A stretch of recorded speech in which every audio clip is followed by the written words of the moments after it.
zone. He's got Simpkins caught in for the touchdown. Deshaun Simpkins with the snag. Looking left to Sims Marshall. Home run down for Jalen Marshall. He's got a touchdown.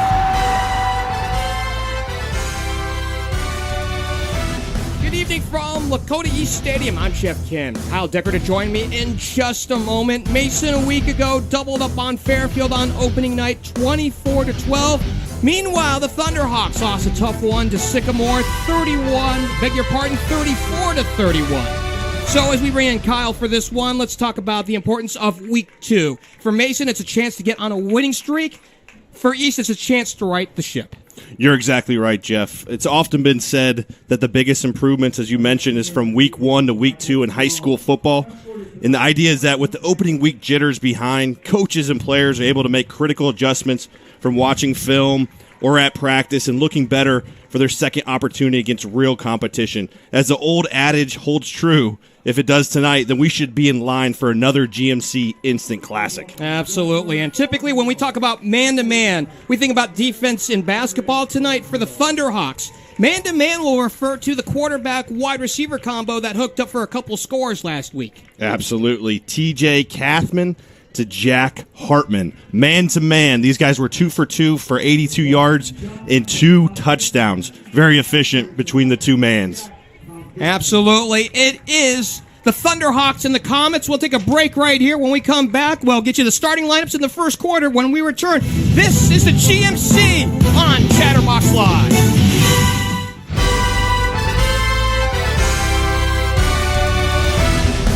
It's the Thunderhawks and the Comets here in week 2, part of our big package here on Chatterbox Live. We got a number of games. In fact, we had one at Little Miami earlier tonight. They had a day game, in fact, here on Friday. So that's how weird COVID-19 has affected everyone. A team, I believe Riverside, came in from a suburban part of Cleveland, traveled the 250 miles to get here to play an afternoon game. How do you like that?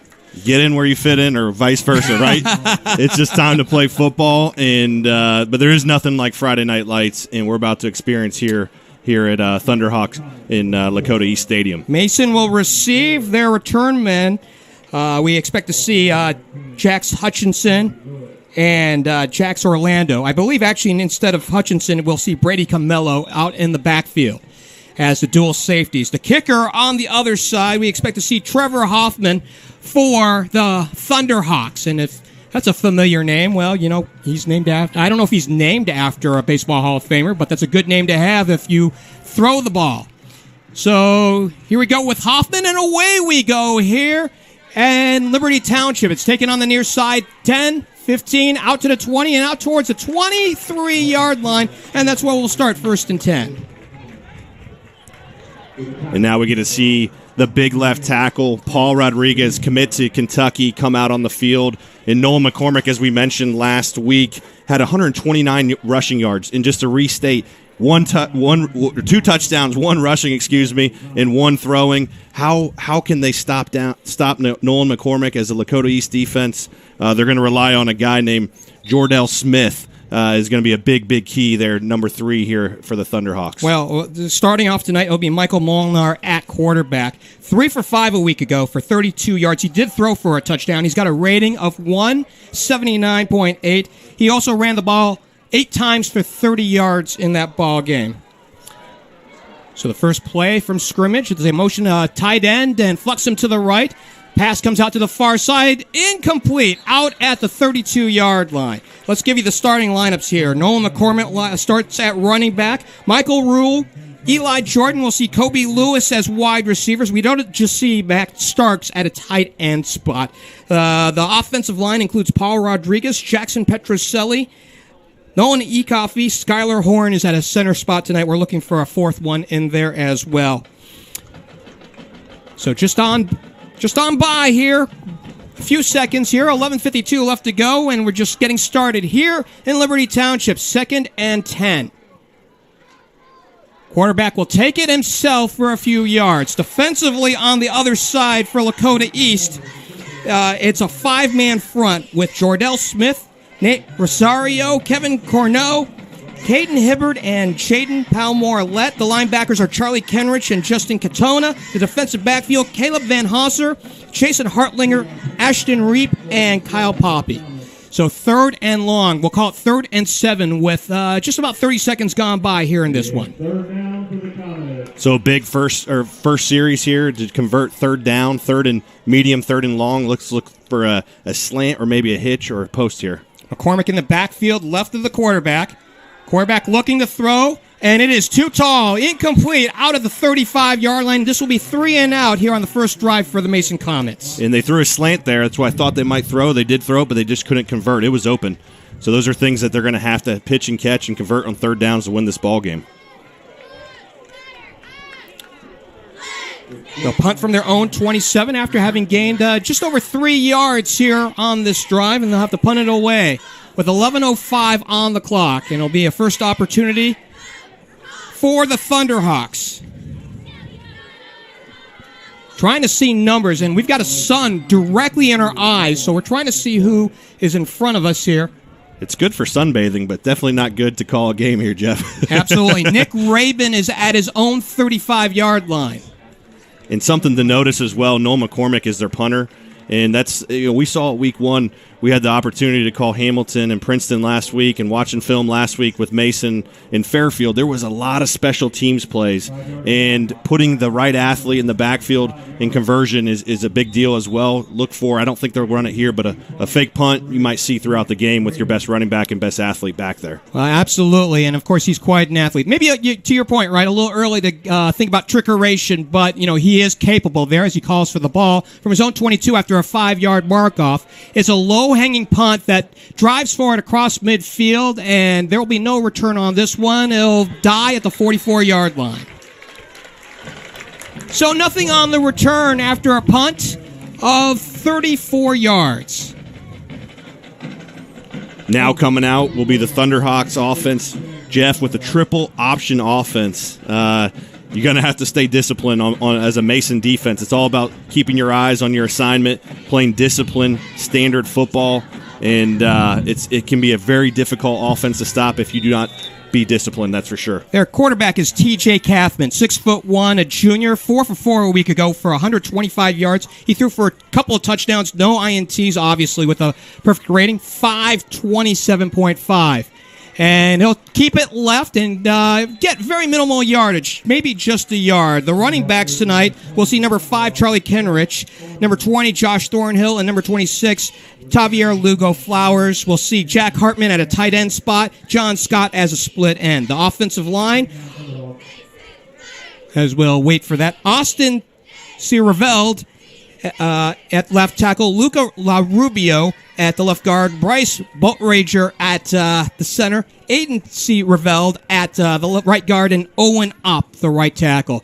Here we go with 2nd and 10, and they give to the fullback and really nowhere to go. I got to tell you, that was a mouthful here to kind of go through that. Here's how Mason comes at you defensively. At least here's the starters, right, as we had them coming on in. Nick Wadsworth, Will Ott, Joe Reed, and Nick Molinari up front. Jax Orlando and Caden Evans are the linebackers. So it's a 4-2 up front and a 5-man defensive backfield that we'll see play a linebacker spot coming on in. Jax Hutchinson, Chase Vanell, Ryan Kaplinger, Brady Camello, and Francis Abdulov. So 3rd and we'll call it 9. And they go into the line. Actually, the quarterback keeping it and coming to the left corner, cannot turn the corner, and it'll be 3 and out. One guy, Jeff, you'll say hello to Camello. Last week he had 2 interceptions, and he's a guy that is a straight ball hawk. He makes great plays. Now, they're not going to throw a whole lot, but I think you're going to see him come up on the wing against a triple option offense and really make some plays. So 3 and out, just like what Mason did, and they'll have to punt it away. Their punter is, as we take a look here, Charlie Kenrich, who also one of those players who does it all. Will play linebacker on this spot. He'll kick it away.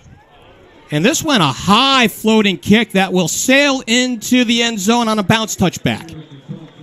So a good kick there for Kenrich. 51-31 on the net. And we go to 8:54 here in this first period. No score.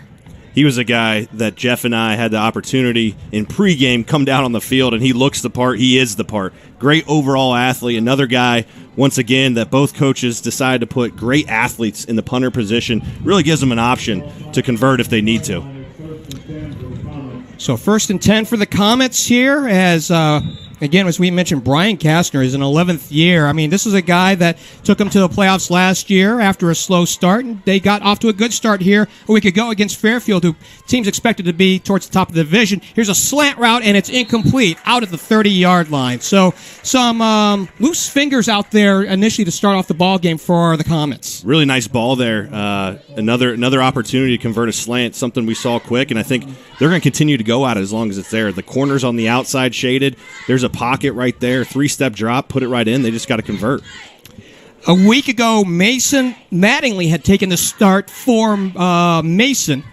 Oddly enough, Mason for Mason, right? But Michael Molnar showed himself well in practice, and he got the start tonight. 2nd and 10. They motion a man to the right, and they go trips to the far side. Quarterback keeping it, and still on his feet for a couple of yards as he is gang tackled out towards the 25, maybe the 26-yard line. Mason Mattingly was more of a pro-style quarterback, as I saw on film, and Michael Molnar was quickly able to see his offensive skill set as far as athleticism as a dual-threat quarterback. And, Jeff, I think you'll really see – I actually did some research on his Twitter. The guy, probably his third best sport maybe is football. He's an incredible baseball player, hitting bombs as a sophomore in high school out of left center field, and then he's a great basketball player as well. Forward progress to the 27-yard line. 3rd and 3 with 8:10 and counting here in this first. Scoreless to start things off here in Liberty Township. Twins to the near side. Molnar waiting for it. Long count. Gets it. Looking left. Throwing left. And complete to the left. And is it enough for the first down? I don't know if he got forward progress or not. What they teach wide receivers is really get to the sticks and turn around and catch it, and it looks like they're going to give it to him. Great job. Typically, you go a yard past the sticks, and you come back and catch it, and great. You were talking about juggling and dropping balls, and they're able to catch it and convert. So they needed 3. They got 4 on the play, and it's 1st and 10 at the 31-yard line. And if we're not telling you some names and numbers at this point, well, guess what? We literally cannot see them right now. Molnar motions a man to the right, sets up it's a tight end to the right, and it's a run play to McCormick into the middle of the field, into the secondary, angles to the right, and he was one man away from breaking away. So a first down on first down as he's now into East territory. He reminds me a lot of Christian McCaffrey. When you really see him, the running back for the Panthers, so that those that don't know, great athlete coming out of Stanford, his vision right there of being able to shift from inside zone to be able to shift outside, get around linebackers, get the ball to the right hand for protection, really, really solid runner. Heck of a run there. In fact, that's a pickup of 21 on the play. 1st and 10 at the East 48-yard line. McCormick in the backfield with Molnar. The long count once more. And the give, and this time the big front line of East was wise to it. First man through was 65, Brian Boatrager. Can you blame Coach Kastner to run the left side of Paul Rodriguez? Man, is that guy big. Oh, absolutely. And, the story on him is he's going to UK, the University of Kentucky, where, I guess if you will, he'll join next year Fairfield's Juton McLean, who should be on campus as we speak. 2nd and 10 on a loss of 2. So after a pickup of 21, a loss of 2. And they go twins to the near side. They put a tight end to the right. McCormick again in the backfield, looking right, throwing right, and complete to the right. And very minimal gain. I don't know if there's really much anything there. I think they got back to the line of scrimmage. Michael Rue on the reception, 5'9", 170-pound senior. Another short pass, controlling the offense. Once again, getting Michael Molnar set in with slants and hitches. Nice ball to outside. That's a throw across the field. People really don't realize, even though it's a short throw, when you're on the left hash and you're throwing all the way to the bottom numbers on the opposite side of the field, that's like a 30-yard throw. So a great ball by Michael Molnar there. 3rd, and we'll call it 10. So they did get back to the original line of scrimmage. Molnar calling for it. Rolls to the left. Looking left, throwing left, and is incomplete out at the 38-yard line. looking for Michael Rowe again, and a big comeback to get to the sticks, and just wasn't able to convert under some pressure there, rolling to his left, and wasn't able to complete it. So I ask you this, partner: do you punt in this situation, or do you even try the fake? I think right now, trying to get both teams to set, I think I'd play field possession, time management. Mason has a really good defense, only allowing 10 points last week. I know the score was 24-12, but that was a safety led up by the offense. 10 points against Fairfield, and I would definitely punt it here. This will come angled right and out of bounds, out around the 26 or the 27-yard line. Really kind of ugly, actually, at that point. Maybe about a 21-yard punt. Not ideal for the Comets there, but needless to say, I think McCormick is going to have plenty of opportunities to impact the game outside from a punting position. Along with Kyle Decker, I'm Geoff Kim. Thanks for joining us here on Chatterbox Live. It's the Greater Miami Conference, a feature game here in week number 2. 1st and 10 coming up at the 28-yard line, and another opportunity for T.J. Kaufman. I want to touch upon, Jeff, real quick, the triple option. For those that don't know, it's really about numbers advantage and angle advantage. So really what you want to do, it's the same play run in 4 different ways at times. And once again, I talked about in the pregame, no discipline equals a long day. So they go 2 wings in this formation, and the quarterback under center, and he'll get about a yard on the play. T.J. Kaufman for 1. It hits so fast. You can see right there. When it comes in, you're trying to hit fast, hit at an angle, and get through. Those that are watching, you're not going to watch an East team that's going to throw it more than maybe 5 to 10 times. So get ready for a heavy dose of a run and look at from some misdirections and really fast-hitting plays as well. We melt the clock under 5 minutes, and I wish you could see us in the booth here as we're staring literally at the sun. In fact, Kyle and I both have our hands up over our eyes like makeshift visors. 2nd, and we'll call it a long 8. Quarterback, deep drop, looking left, throwing left, and it's complete out of the 32, and the receiver jukes his way out of bounds for a couple of yards. Josh Thornhill on the pickup. That makes TJ 5 for 5 on the season. Yes, it does. He's got a streak going. I got to ask you, quarterback, what's your longest streak as far as pass completions? Oh, man. We're just talking about the dad bod trying to get in shape. I can't remember back to there, Jeff. But I would say probably I had it. We threw it in high school. I had about 3,300 yards and 35 touchdowns my senior year. So there was probably about a string of 15 to 20. But TJ might get that. Here's the pitch out the Thornhill, and it comes out. The ball is out. It's picked up by Mason, and rumbling, stumbling, and down inside the 5. So a bad pitch, a misconnection. It's off the hands of Thornhill, and it'll be 1st and goal coming up. The Mason momentum. Last week, they scored about 14 points in a minute. You can see they hit it quick, and they make big-time plays. Jostled the ball there, picked it up, scoop and score. And I think there's a couple guys running after it, but they are relentless, and they go after it. The Mason momentum's already hitting Lakota East. 1st and goal, and they're going to spot the ball at the 2-yard line. That's Fat City as far as I'm concerned. Hey, what do you think they're going to do here? You think they're going to give it to number 22 or what? The way this game has gone, now, mind you, they'll be in front of the sun now at this point as they set up in an I. Here's Molnar under center. And the give to the fullback into the line, and he's pushed back. He doesn't have it. Maybe a yard, but I don't know if he got that. If I was a betting man, I just lost there. I was trying to do a little role reversal to my partner here and ask you the question, but I was surprised right there on the 2-yard line, knocking on the door, not giving it to Nolan McCormick, but I would see maybe the next 2 plays, the guy getting the touch here. Well, were you surprised to see them line up in the I, even though it's an I formation kind of situation, 1st and goal? I think really it comes down to the physicality and the size of their offensive line. I think they have that size, so a little bit maybe slightly surprising, but not completely. 2nd and goal, McCormick dots the I in a tight formation. And a play action out to the right, and it is caught! Touchdown! Jax Orlando. The guy does it all. Wow, what a great grab. Misdirection, play action, drop it off to Orlando. Touchdown, Comets. So the first score of the night belongs to the Comets, 6-0 on the 2-yard pass, the bootleg to the right. I don't know if it was really much of a play action. It did have that action to it. I don't think anybody was fooled on it, but Orlando came out and was able to get it out on the right side. So we got the point after attempt coming on up. Good snap. It pinwheels through. Yeah, I think right there they were doing a boot out, a fake to McCormick. They boot out to his right, our left, and drop it off to Orlando for a touchdown. Reservations for 6 here by Mason in Lakota.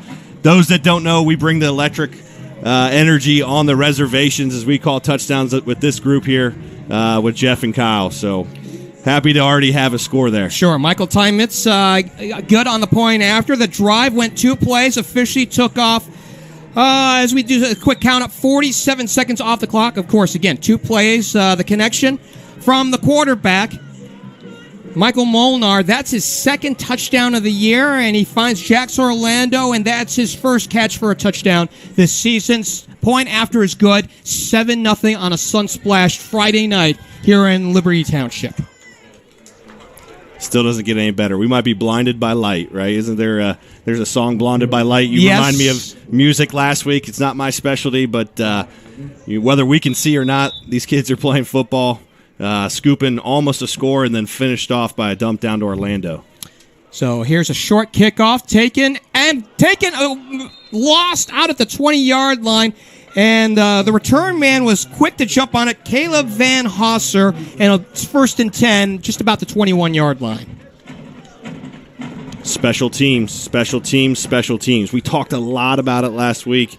We'll talk a lot about it again this week. Ball security on special teams, securing the ball, making the right play is significant because the momentum plays, as we just discussed, between turnovers can really, really dictate, especially a high school football game and football games in general. 7-0 here in Liberty Township. The Comets have the lead over the Thunderhawks early in this first quarter. Full house backfield, and we have motion on the line. Interesting, they actually came back in a wishbone there. Typically the triple option, they call it from the wishbone to the flexbone. Right there, they're in the traditional old school wishbone, which is unique to see. But they have a stable of backs. They're all back, very talented group. And when you put your weapons in different directions, it can be tough to stop for sure. Joe Reed guilty of that, and the give goes to the fullback right up the gut, and the push into the line and pretty close to a first down. Trying to see. 34 is Eric Davis, 5'9", a sophomore. And that was Lugo Flowers there on the carry, junior, really good-looking kid. I believe they're 26 for the Lakota East Thunderhawks.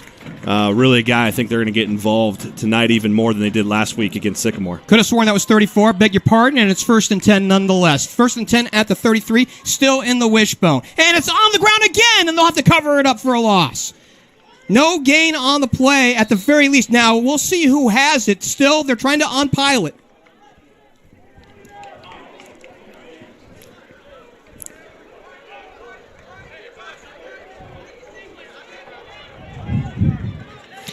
Again, a Sunsplash Field, as we're trying to take a look at this. You probably at home have a little better look at this than we do. It'll stay up front. And I know I just gave you a basketball terminology as far as fouls and possible turnovers, but it's 2nd down and 10 at the 33 on the misconnection, and they'll motion Thornhill in the backfield. Deep drop. Here's the pass down the field. Incomplete out of the 50-yard line. So he is human. He does have an incompletion. So the streak does end there. Interesting they kind of mix it up there on 2nd and 10.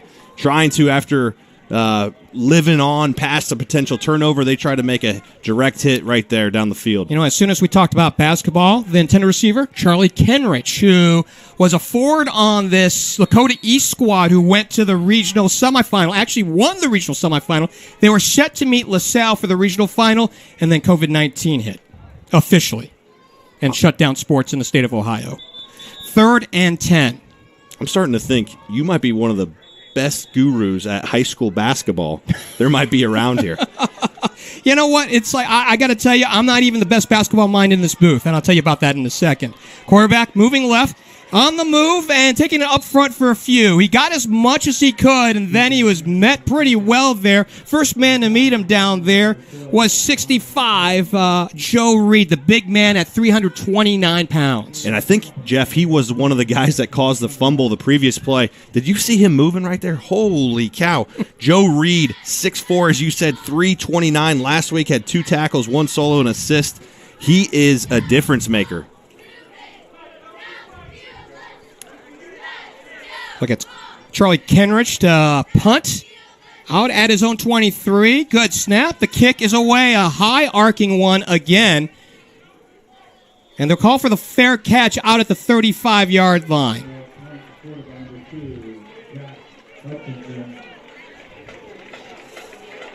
So Jax Hutchinson on the fair catch, and it's a punt of just about 30, and with 1:48 left to play here in this first period, it's 7-0 Mason.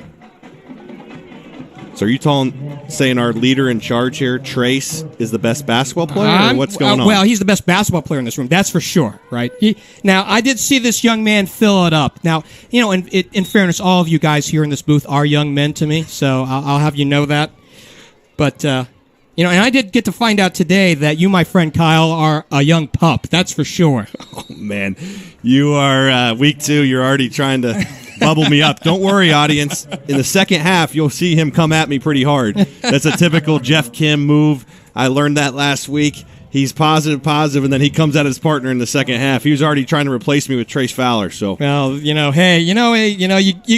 with what's familiar sometimes, right? But in deference to Trace, and I'll go back to this, right?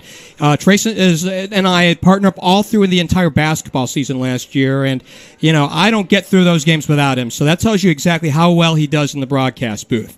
2nd down and 5. Did I miss a play here? It's just like they have 2nd and 5 on the scoreboard. That should have been a first down play. So Lugo Flowers. We're all sorts of screwed up here. We apologize. We'll get this straight. So 3rd and 5. Did I miss that first play? Maybe it's like you and I had the good conversation and I missed the first play. I think you were trying to talk about how young we were, how good at basketball we were. And I'm getting you flustered. So I'm bringing heat to you this week. 3rd down and 5 at the 40. We'll get it right. I don't know how many people put us on mute in the last minute, but hopefully they'll unmute it. Well, they get a couple yards on the ground, and it'll be 3 and out. And the one thing is, we're going to have fun. Chatterbox Sports, great platform. We're going to bring energy, at least in our group, and I know in the other groups that are broadcasting as well. We are lucky to be calling a high school football game on a Friday night. We're so excited for these kids, these school districts, and talking to these coaches in the pregame, they are just elated to be out here on a Friday night, and especially whether the sun's blazing in our eyes or not, it's a beautiful night for high school football. Nick Rabin at his own 20-yard line. The kick is away, a high arcing one, and Rabin calls for the fair catch at the 24. And some contact after the play. Did they put a flag on it?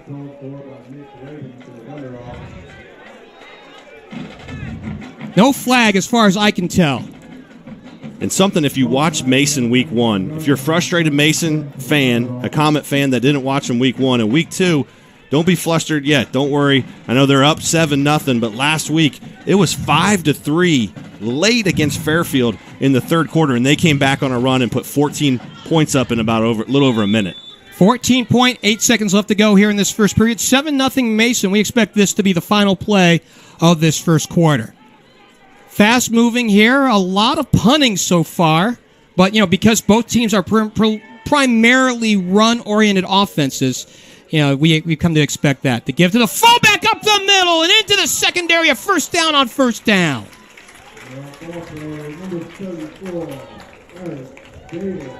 So Davis, 34 on the carry, and that should be the final play of this first period, as neither team is out to the line, and we melt under 5 seconds, and that is the end of one period. Your score after one period, Mason has the lead, 7-0. This is the Greater Miami Conference here on Chatterbox Live.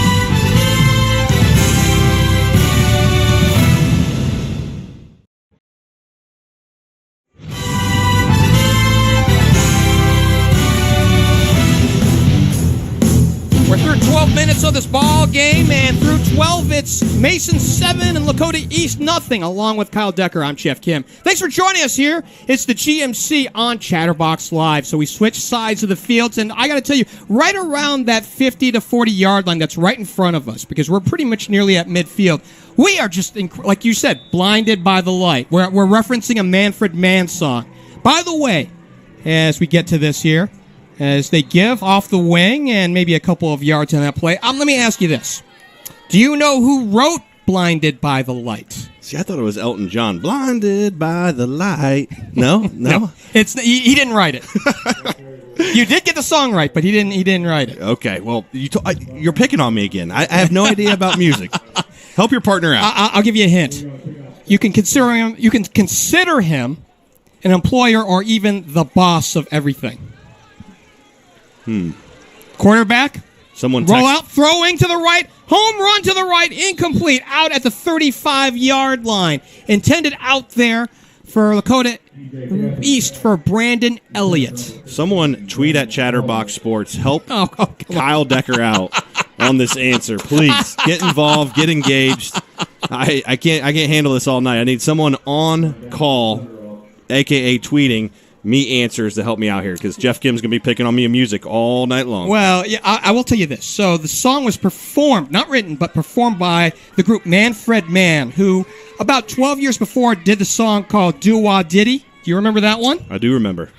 So they did reach number one, if I recall, back in 1976. Here's a quarterback looking to pass. Deep drop. Now rolls to the right, flushed, and throws out to the far side. It is incomplete. And now a flag coming on in. 5-on-5 damage as Kenrich was out there, and he was defended there by Chase Fennell. That is not... they're not going to call it an uncatchable ball, but I don't believe he would have brought that down. Just trying to play physical, Fennell was, but that's going to cost them 15 and a big third down conversion for the Thunderhawks. Great distraction from the music question, too.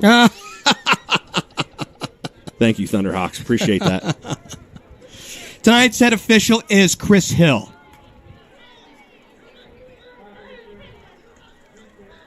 So we're waiting to find this out here. A few stats just to kind of touch upon over the first quarter. Not a lot of offensive play. 2 first downs on each side of the ball. Overall, total offensive yards for Mason was 42, and for East was really only 3 on 11 plays. So not a lot of positive yardage.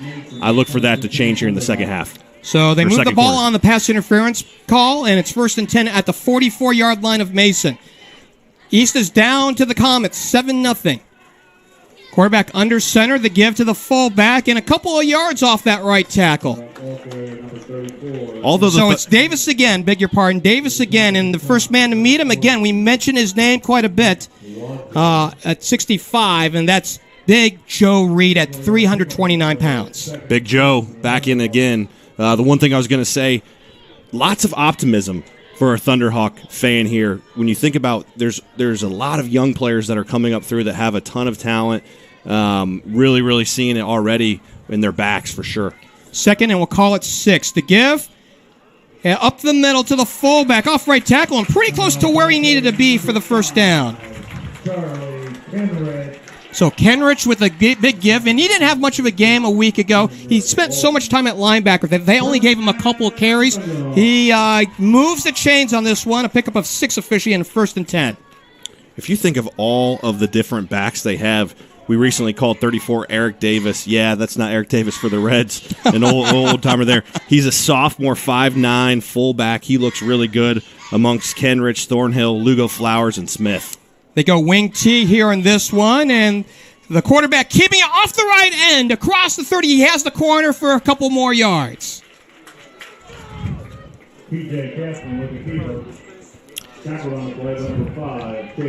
Something to look for as the key for a Mason defense, Geoff, is really where are the guards going, right? And sometimes pre-read, you can really see if a guard is back a little bit further, if they're open their foot up.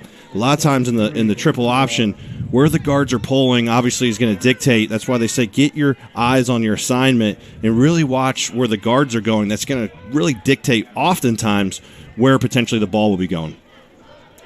See Brandon Elliott come into this ball game for Lakota East. Vanell had the last tackle for Mason. And we'll call it 2nd and 4 at the 27-yard line as we melt the clock to under 10 minutes left to go till halftime. 7-0 Comets. Wing T again.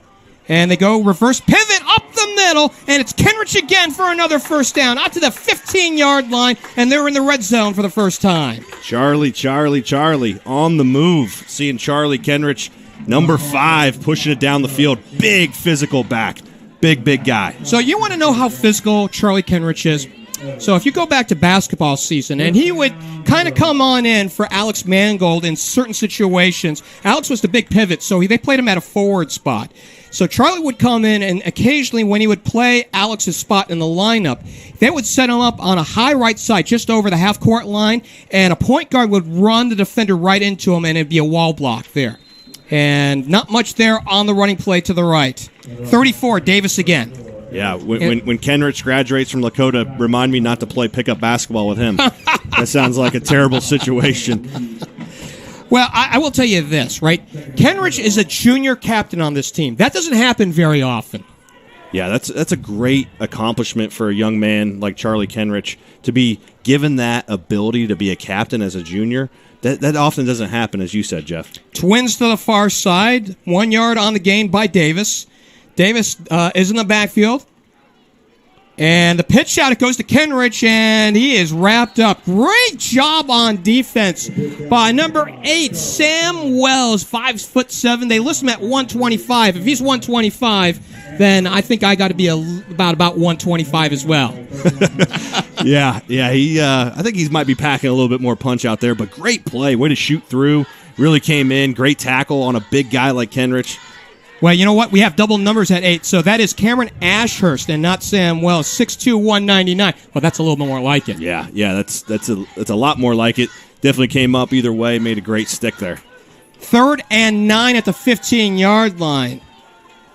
Again, Davis in the backfield, and they motion Kenrich in the back, and the quarterback rolling to the right, throwing to the right, complete to the right, to the 10, and out to the 6-yard line, close to where he needed to be. Well, he's a little short of the first down. And it's Davis again. Eric Davis, sophomore, getting involved early in this game. Didn't really see a whole lot of that last week. Again, Eric Davis, a young back, a great opportunity right there in the flat. Dumped it off, similar to how Mason scored theirs, booting out and dropping off in the flat, letting the athletes go make some plays. So it's 1st and goal. We got a bad perspective on where the marker for first down was. They're going to call it a first down. So 1st and goal at the 6-yard line. And this has been a long, methodical drive here for Lakota East. And that's really what you desire if you're Coach Haynes and the Thunderhawks, the triple option offense. You really want to control the ball. In the first half, it was 6:29 Mason, 5:31 East, and that's not the right formula you want if you're East. You want to definitely have control of the football. We got a timeout with 7:16 left to go till halftime. Mason has a 7-0 lead. But Lakota East is knocking on the door. Along with Kyle Decker, I'm Geoff Kim. Thanks for joining us here. It's the GMC on Chatterbox Live. Having a good one so far early in this season, week number 2 on this one. And do want to tell you that coming on up tonight at 10:40, it'll be the inaugural edition of the Box Score. So be sure to stay right here on ChatterboxSports.com or on the Chatterbox Sports app.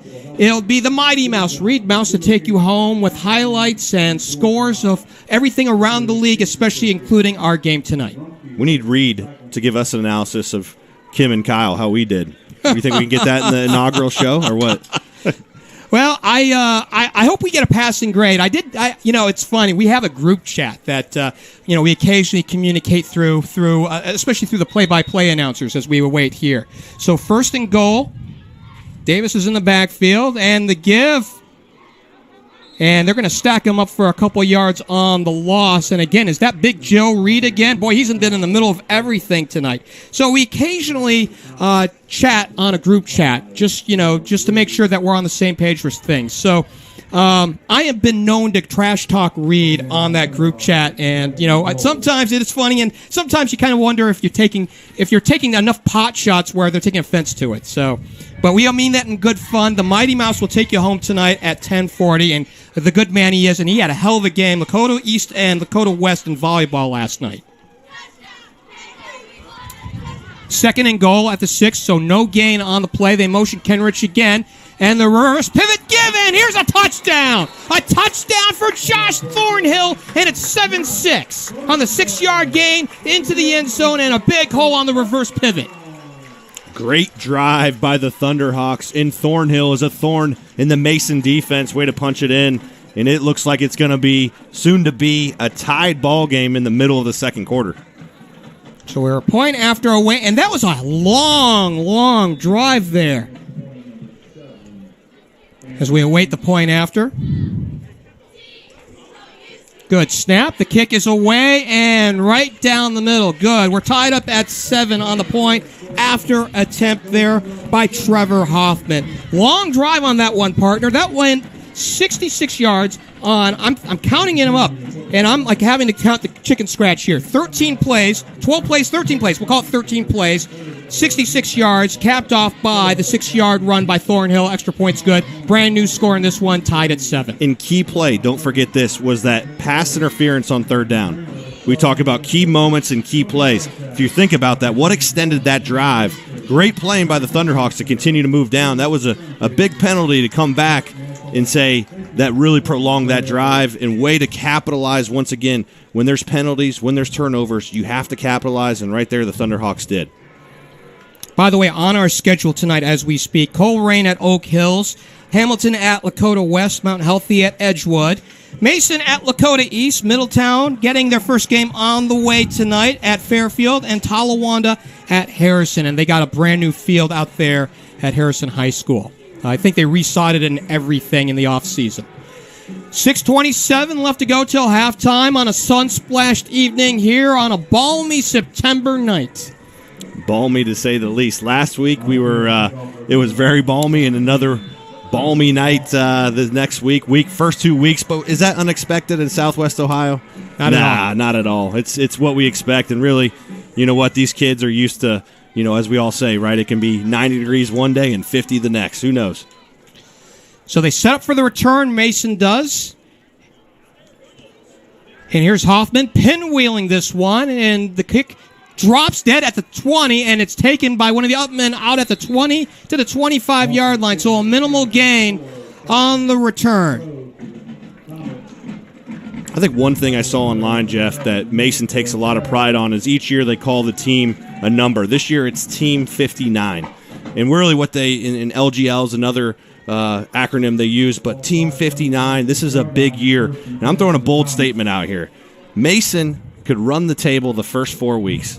They get through here, they have 2 more games at home, and then they stack up at Hamilton, and they end with Lakota West. How awesome would that be for this Comet program to have the ability to be playing a 5-0, potentially 5-0 Lakota West team? That would be something. Here's Molnar. He'll set up the running back to his right. And it's on the ground. It's still loose, and it's recovered. It looks like initially by Nolan McCormick, waiting to unpile. I guess Lakota East is still calling for it to say that it's their possession, but I see no indication otherwise. I guess my bold statement of them running the table, the next play, they're snapping it off the quarterback's knee. So, you know, they're not going to be able to do that, needless to say. They're going to have to really have, you know, a little bit better ball security and being able to convert on a first down coming out after letting up a touchdown. They got to really get some fluidity in their offense to get their flywheel going. Second, and we'll call it 11, a 1-yard loss on the fumbled exchange. And now they'll put the quarterback under center. Molnar has it. Trips to the far side. And the give to the tailback, and he gains a couple of yards on the play. So a conservative play on second down to bring up 3rd and long with 5.5 to play. So you still figure it out. And I did give you the hint, by the way. Blinded by the light. Who wrote Blinded by the Light? What's Twitter saying? I hope someone's tweeting at me. I don't have the visual. Give it to me. Bruce Springsteen. Oh, the boss. Okay, all right. Yeah, with the East Street, help me out here. The East Street Band. East Street Band. There we go. 3rd and 7. Molnar, long count. A very long count. Deep drop with time. Looking right. Throwing over the middle. And it's caught out there by Michael Rue. Great protection. Able to sit in. Michael Molnar able to set in. They run a dig across the middle. And great completion, pitch and catch, conversion, 3rd and long. Big movement for the Mason Comets right there. So they move the ball up to the 40-yard line on the pass completion to Michael Rue. 1st and 10 at the 40. Twins to the near side, a single to the top. The give to McCormick. Spins out of a tackle, but cannot spin out of the second one. He's dropped for a loss.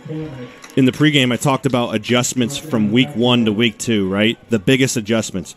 And I talked about watching film and in practice. There's one thing that the Thunderhawk defense focused on. How do we stop 22? I said, can you catch 22? Well, right now they are. They're bottling up. They're going to say, hey, make Michael Molnar, junior quarterback, come in and make him beat us. And you can tell they're loading the box and they're trying to stop number 22, Nolan McCormick. Well, last week you had Thomas the Train Boyd, right? And tonight you have Nolan McCormick wearing the 22, catch 22. It is. I can't wait to what you'll bring up on week 3. That's for sure.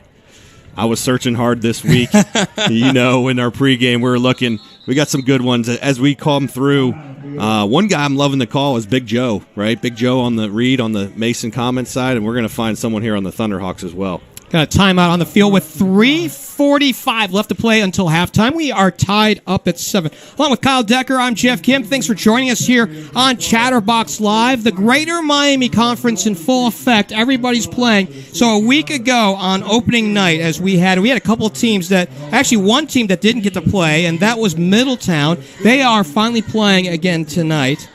And everybody else had conference or some sort of action a week ago.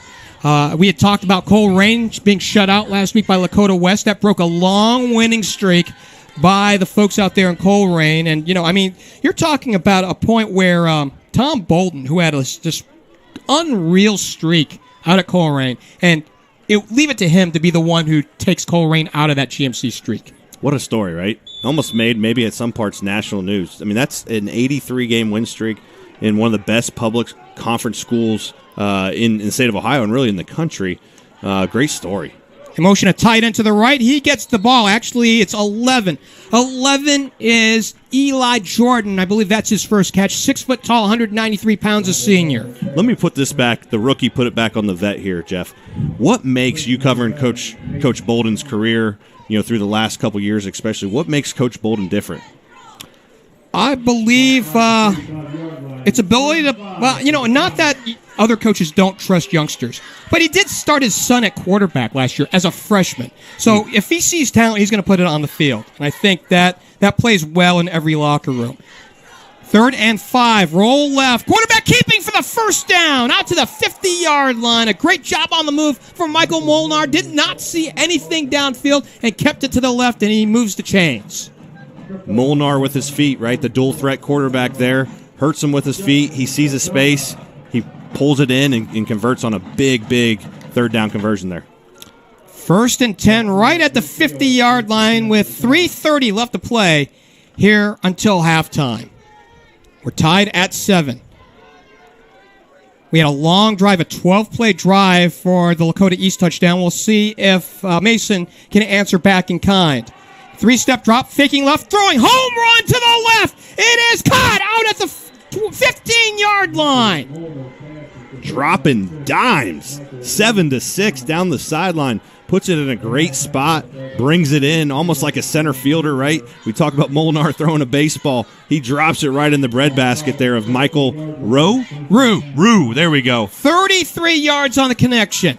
Rue, just for you. We're going to keep throwing them out there. What a great catch in pitch and catch, and now they're starting to speed it up here. Twins to the far side, a single to the near side. Shotgun look for the quarterback, and the quarterback keeping off the left side, out towards the 10, still on his feet, and out inside the 10-yard for a nice gain. One thing I saw with Molnar last week was on that 75-yard run by Nolan McCormick, he was racing down the field. He almost caught up to McCormick. His energy and his speed, he has it. They're going to use his feet, and he's gaining more confidence and being able to, fake it to McCormick and pull it off in a misdirection is really putting them in a great spot and putting the Thunderhawks on their heels. They set up on the near hash mark with coming up on 2.5 to play. Second, and we'll call it 2 at the 9-yard line. Shotgun look for the quarterback. He'll take it left again. He should have the first down out towards the 5-yard line. He needed 2, got about 4 more, so it'll be first and goal coming up. Heavy dose of McCormick and Molnar you're going to see here in the red zone, especially behind the big UK commit, Paul Rodriguez. Look for them to keep pushing on that left side of the line and following him potentially in for a touchdown here for the Comets. Rodriguez is 6'5", 316 pounds. That's some good eating there. Love to have him as my left tackle. Twins to the far side, a single to the near side. That is Eli Jordan. They motion a tight end to the left. The quarterback giving to the running back. McCormick inside the 5, out towards the 3. So a couple of yards as we melt the clock under 2 minutes. Critical red zone possession here. In a game where there's not going to be a ton of possessions, you're seeing a lot of ball control with these running offenses. This is a huge potential stop or score here. So if you want to know how insane the field conditions from a sight standpoint have been, I actually now have my sunglasses off, but I still have to use a hand as a visor. I mean, this is crazy. Second and goal from the 3-yard line. Again, twins to the far side, a single to the near side. That's Michael Rue. They motion Rue back to the right. Shotgun look for the quarterback, and the quarterback keeping to the left, and he's not on the ground. Initially stumbled at the 5 and falls forward, maybe back to the line of scrimmage. So we'll bring up 3rd and goal. I wouldn't be surprised here. Everyone thinks they're going to run it. Potentially another boot, right, and get one of the backs in the flat, or potentially misdirection, get the tight end cutting across. What do they do here? Last week they throw it up to big tight end in the corner for a jump ball. What will they do here in a huge 3rd and 4 inside the red zone? The tight end who's we've seen here in the formation is Ben Fosnot. I don't see him here on this play. 3rd and goal. The quarterback looking right, looking middle, throwing for the slant, touchdown! Looks like, Jeff, they might call a pick play. I don't know if that happened, but you saw a slant and a guy coming under. Will they call the pick in an offensive pass interference? Well, if it's good, it'll go to Michael Rue, and it's going to be pass interference, and it's a touchdown. A touchdown to Rue, and it's 13-7. I was definitely wrong on that, but sometimes you see that when you have a pick play, definitely in the end zone with a slant and an under. But that time it looked like the defense, not only pass interference, but Michael with a great catch, or great throw and a great catch there as well. So a 4-yard touchdown pass to Rue, waiting on the point after. That's the 3rd touchdown pass, by the way, on the season for the quarterback, Michael Molnar. And if there was any doubt between who would get the starting reps tonight, well, I guess Michael Molnar has put that to rest. How about this? We talked about man-to-man, right? Right. What about Michael to Michael? There you go. Now, the Mason Michael-to-Michael connection early and often here, and you saw a touchdown and reservations for 6 for the Comets. It looks like this tandem of this duo, I should say, it can really be an effective piece here tonight. Michael Timmets on for the point after. Out of the hold of Michael Rue. Good snap. Kick is up and through. 14-7, a brand new score here in this one, completing a 13-play drive that soaks up 6 minutes off the clock. It takes they march 79 yards for the touchdown, and it's the 4-yard connection to Rue from Michael Molnar, his 3rd touchdown of the season. I really like the moxie of young Michael Molnar. I'm going to keep hitting that a couple more times. He's an overall great athlete, but I really, you just watch, and you watch the vibe, you watch the nonverbals of a quarterback, and he just carries confidence. And, that might come from being a 3-sport athlete at one of the largest public schools in Ohio. But, nonetheless, this kid seems to be settled in. He has a great stance. He has a great how he carries himself, and he's making great throws tonight. So with 29.2 seconds left to play here in this first half, 14-7 Mason with the lead as the sun is finally for the first time tonight out of our eyes. There we go. We might celebrate. You might not even have us come back in. We might be so happy the sun's out of our eyes, we might not even show up for the second half. Now, the funny thing is, if you look at the screen, it's a beautiful sunset in the making, but it's not right in our direct line of vision, which is the beautiful thing. So let's have this, right? Maybe we should start games about an hour later, right? I think we're seeing a sufficient agreement here in the broadcast booth here.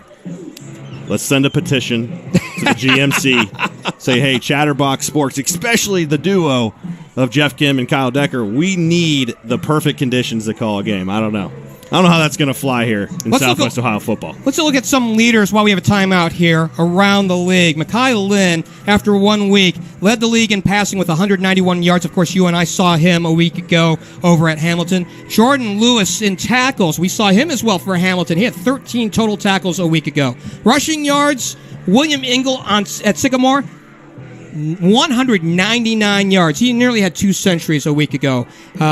Sacks, well, we have 5 players tied in sacks. We won't mention all of them right now. Receiving yards, Darian Bollingham, of course, we saw him with a big 70-yarder a week ago, 115 yards to lead the conference so far. And Brady Camello had 2 picks last week for Mason in their win. Kick off to the left side. This one's going to go out of bounds. Let me just say it one more time. I just need to because I miss my guy. The Thomas the Train Boyd. He made an impact on you. He's a really good running back. He's third on the list there with 122 yards for Princeton High School. He's definitely great players. That's the one thing in my first week being a rookie to the GMC. Seeing it tonight, we saw it last week. We're going to see it moving forward. There is an abundant amount of talent here in the Greater Miami Conference. So 29.2 seconds left to go officially here until halftime. Along with Kyle Decker, I'm Geoff Kim. We thank you for joining us here on Chatterbox Live, whether it's on chatterboxsports.com or the Chatterbox Sports app. And if you don't have the app as yet, and we know that you actually have the Live Plus here, then you're not doing yourself a favor. Get it on the phone. Get it on your app for your Android or iPhone. Here's a long ball down the near side, and it is incomplete out at the 30-yard line. Intended out there for Jack Hartman. So we nearly had the man-to-man that you were asking for back in the pregame. Yes, man-to-man almost showed up there. It's a little difficult, though, obviously, prevent defense for Mason. There's only 23 seconds. What they're trying to do is give the man-to-man option to these kids to maybe throw a jump ball and high-point it and come down for a big catch. But it's going to be difficult. Prevent defense, it's there for a reason. They're going to try to keep these guys in front of them and try to bat the ball down. Twins out to the far side. In fact, Josh Thornhill lines up in a slot to the left. Quarterback give up the middle. It's Davis again, and we didn't see him at all in game number 1 of the season. He has seen a ton of action here in this first half of this ball game. And that's going to be the last play. The last play of this first half, and a good one here at Liberty Township. Your score after 2 periods here in Liberty Township. It's the Mason Comets 14 and the Lakota East Thunderhawks 7. We've reached now halftime. We'll come back, and when we come back, we'll review the first half and look ahead to half number 2. It's the GMC here on Chatterbox Live.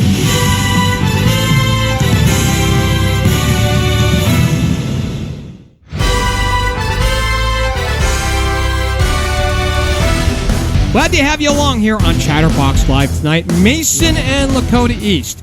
East will receive to open things up in half number 2. They'll go right to left.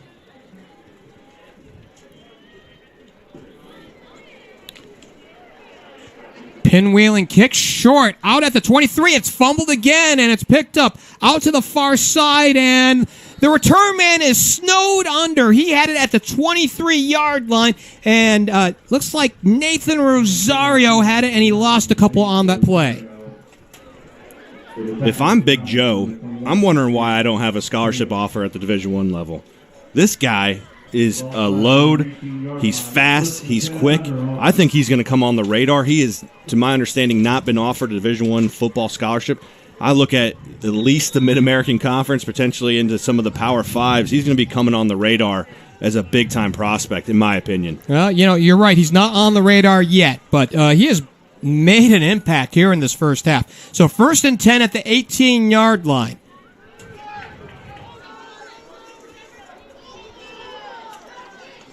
Quarterback keeping left, turns the corner across the 20 and out to the 21, maybe the 22-yard line.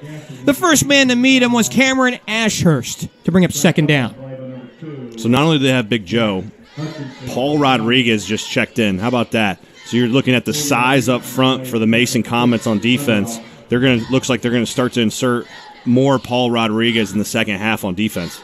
2nd and 6, and why not? You see that body, right? And he's obviously got leverage. I mean, he's going to UK as an offensive lineman, and he's a big load out there at 6'5", I believe, and 315, as the running play up the middle and minimal yardage again.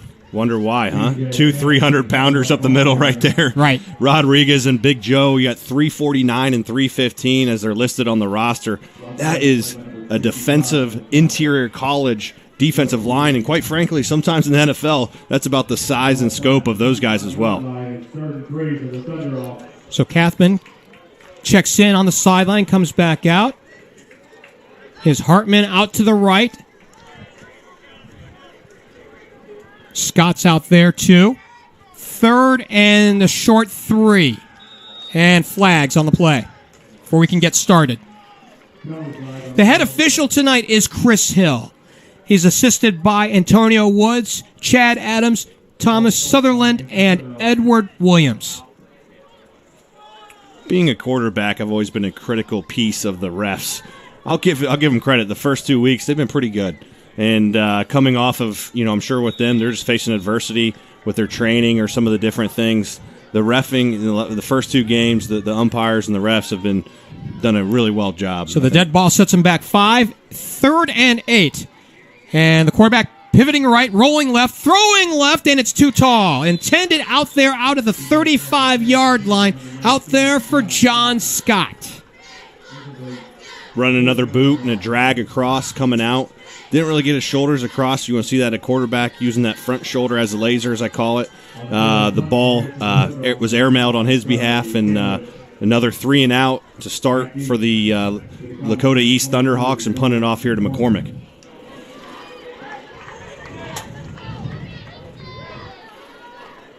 So Mason will look to get up by 2. The punt is away, and it is not a wounded duck, but not exactly end over end, too, and it does not even make midfield. So 25 yards on the punt, nothing on the return, and great field position here for Mason on their first drive of the 3rd. The stout defense puts the offense in a great position again. Sometimes the best offense is your defense, right, Jeff? I mean, you see them consistently putting their offense in great field position. That makes it a lot easier as an offensive play caller and really an offensive player to know, hey, I'm starting my drive on the 45-yard line. You gain confidence just stepping on the field for your first down play. So 1st and 10, and Molnar looking maybe perhaps for a 3-touchdown night, trying to get a hat trick tonight maybe. Pair of wides to the near side and a single to the top on your screen. Here's the give. McCormick has it off the left seam for about 3. Could he be a 4-star athlete? Could he be a hockey, basketball, baseball, and football? Maybe. I don't know. You're talking about some hockey references, and maybe the guy can play hockey too. So a good gain on 1st down to bring up 2nd and 6. They'll spot the ball on the far hash mark at the 42-yard line. If they go up 2 scores in this scenario, do you change things defensively? Do you play back a little bit? Or do you actually bring men up knowing that you have a 2-score lead? And we'll get your answer in just a moment. A pair of wides to the near side. And they motion McCormick to the left of the quarterback. And the give again, McCormick, and pushing his way a couple of yards. A good little run in traffic there for Nolan McCormick. Maybe 3 on the play. So what do you say?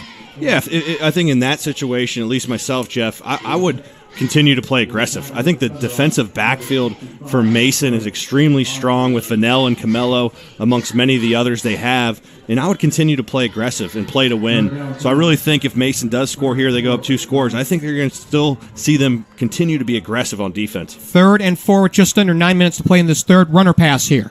I think they're going to pass. I think they're going to give Molnar a chance here. Maybe another slant here to Rue. We'll see what's going to happen. Twins to the near side and a wing to the right.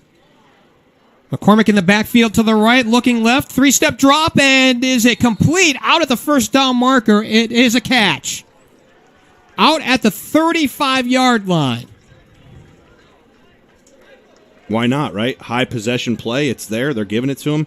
A little hitch route, getting the inside. It's almost like a basketball play. We're doing a lot of basketball references, but really you try to box them out, right? So get that defender on your back hip, box them out, square up. The quarterback puts it right in the middle of your body, and it's a high probability for a third down conversion. 1st and 10 as they move the chains out to the 35-yard line with 8:15 left to play here in this third. Great field position. Their second best starting field position, I believe, here of the night. And a deep drop for the quarterback. Flushed. Now will throw over for McCormick in traffic, and he gets the first down out to the inside the 30, out past the 25, and down to the 22-yard line. So improvisation there on the flip pass out to the far side, and down the seam went the running back. I'll say it again. Michael the Moxie Molnar. I mean, what a play. Sidesteps Jordell Smith coming in like a missile. Number 3 for Lakota West was unblocked coming in. Michael Molnar sidesteps in the pocket, almost does a shovel pass and gets it away, and a big gain for the Mason Comets. And we got a flag on the play as well. Personal foul. It's a face mask.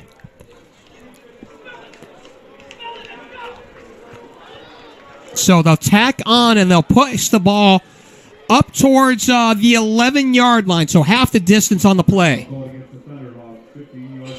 If Mason really wants to contend for the conference, Michael Molnar is going to have to make plays like that. As I said last week, big players make big plays in big games. And right there, that was a very pressure situation. Great play by Molnar. Nolan McCormick is the deep back, and the pistol. The give to McCormick, up the gut to the 5, turn around at the 3.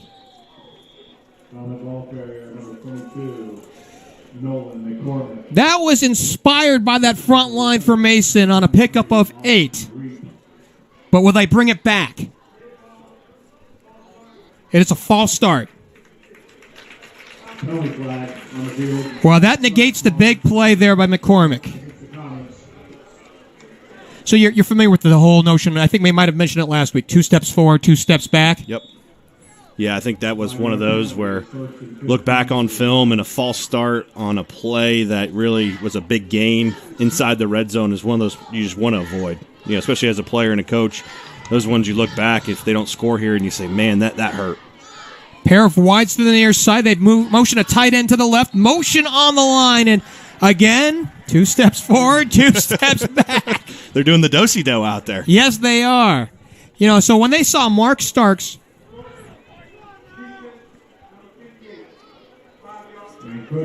So when they saw the tight end or the H-back, Mark Starks, motion across the formation, I think everybody on the front line for Lakota East just kind of perked up their eyes and said, oh, we got a play going here.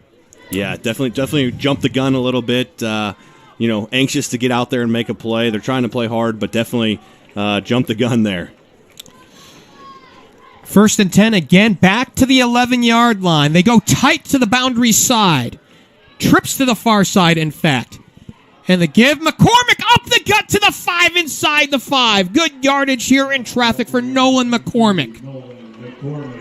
Interesting to see trips to the short side of the field and run it that way, kind of saying, hey, we potentially might run it right at the short side of the field, and they're saying, hey, we're bigger, we're stronger, and we're going to go right at you.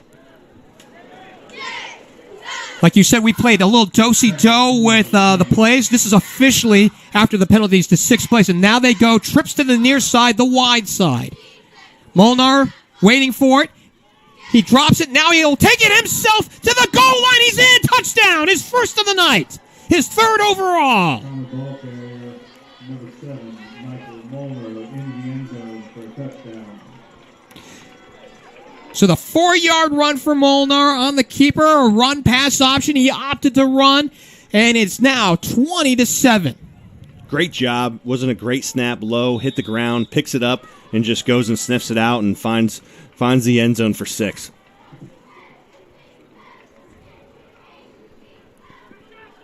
Waiting on the point after attempt. Point after is good.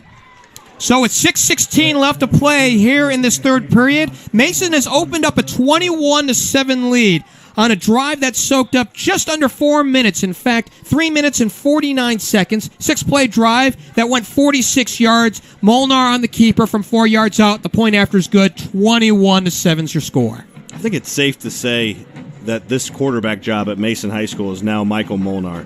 I think, nothing against Mason Mattingly and, what he has done for the Mason Comets, but Michael Molnar is playing a great game here tonight, really efficient, over 60% completions, which is winning football at the quarterback position, stepping up in pressure situations and shoveling the ball there, taking a bad snap, going and find the end zone. Really impressive for the junior in his really his first start, in his high school football, with Mason starting last week, Michael starting this week, and he's really showing that he wants the job, and I would be surprised if it's not his job moving forward. Caleb Van Hosser and Nick Rabin are the twin safeties at their own 10-yard line waiting for the kickoff from Timmons, who had kicked the point after. He left foots it off to the far side, away from the seam, and taken at the 22 by one of the upmen, up to the 30 and out towards the 34, maybe the 35-yard line. So the kicking game, not exactly a strong point for either side on special teams as far as kickoffs are concerned,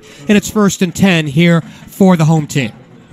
Geoff, let's take a minute and focus on your vocabulary. When I'm going to say that, what did you call me this week? I thought you were being nice, and I looked it up, and it says I like to talk a lot. So I'm sitting here thinking, the Geoff Kim, bring some heat on me. What were you saying? The word is loquacious. You want a spelling for that? You even sent it to me, and I still can't spell it. 1st and 10 at the 35. They motion Thornhill. He gets it, turns the corner, out to the 40-yard line, and he is pushed out of bounds. So a nice pickup there on 1st down, and Jax Hutchinson pushed him out after 6. Let's give the Thunderhawk Nation a little bit of optimism, right? We're sitting here thinking, all right, we're 21-7. We're talking how well Mason's playing, which they are. But let's think about last week, Sycamore was down 14-0. They came back and beat Lakota East. Last week, Hamilton was up on Princeton, the game we had, and they came back and won. This game is far from over. A lot of football to play here. They put the quarterback under center and motion Thornhill to the right. The give to Davis up the middle. And Eric has about 3 more yards on the carry, where he is first met by our favorite big guy, Big Joe Reed. Man, he's eating tonight. I mean, he is straight balling out, playing big-time ball. Big Joe playing big ball. Love it. Love to see his tenacity, and his conditioning is great. On a hot night, he might have his hands on his hips, as you can see on the screen, but every play, he is moving quick and fast for his size. 3rd and 1 at the 44-yard line. They motion Kenrich and give to Davis off left tackle. He has the 1st down. As he exploded into the line, he needed 1. He got 4. Big-time conversion. That's the way you continue to chip back. Keep converting. Keep moving. Get 3-4 yards a pop in this triple option. They don't have to get out and start passing. There's 5 minutes left in the third. There is, once again, I said it just a couple minutes ago, plenty of time to come back here. 5:17 to be exact here. 1st and 10, move the chains out to the 48-yard line. So run so far here for East as they motion Thornhill to the right and motion again.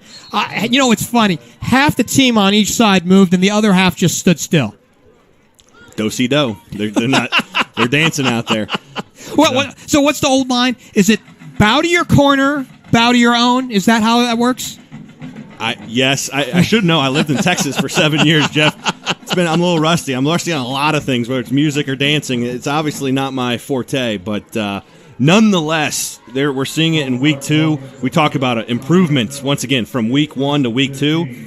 Both teams did have some penalties last week.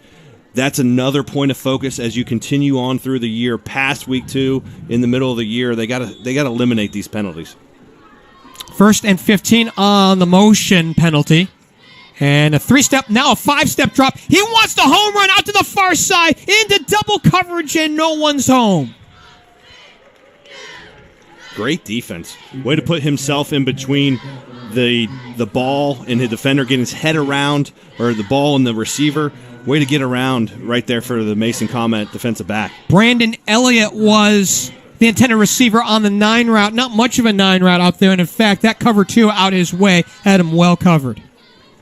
And that's something we don't want to see out of a quarterback. We talked a lot about it with all the quarterbacks. You do not want to underthrow on a 9 route or a deep ball. And we have a personal foul. It's a 15-yarder against the defense. So you want to talk about picking up yards the easy way. Well, they just bailed out Lakota East. Yeah, Coach Kastner cannot be happy with that, especially when you have a great defense like that. Don't hurt yourself, right? Do not, beat yourself, right? Penalties can help you do that if you don't really stay disciplined. 1st and 10 at the 42. The give to Kenrich up the gut for big yards into the secondary. He nearly picked up 10 on the play. Love it, right? Charlie Kenrich getting the rock, the big fella, continuing to get yardage, wearing down maybe the Mason defense. You still see, Paul Rodriguez playing both ways, and it's 2nd and 2, which is a great position to be in. 2nd and a short 2 out of the 34 with 4:25 left to go here in this third.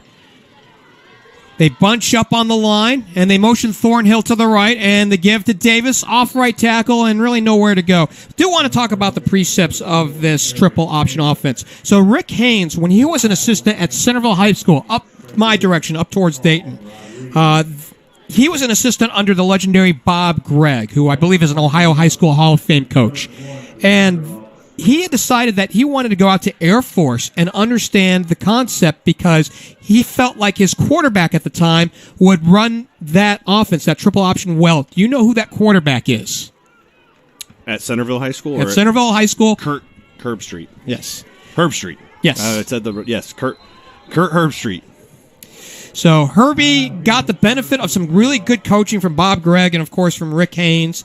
And then Haynes eventually moved on a couple of years later and brought those concepts with him over to Loveland, where he coached under Kerry Combs, and then went with Combs over to Coleraine, and they made history together.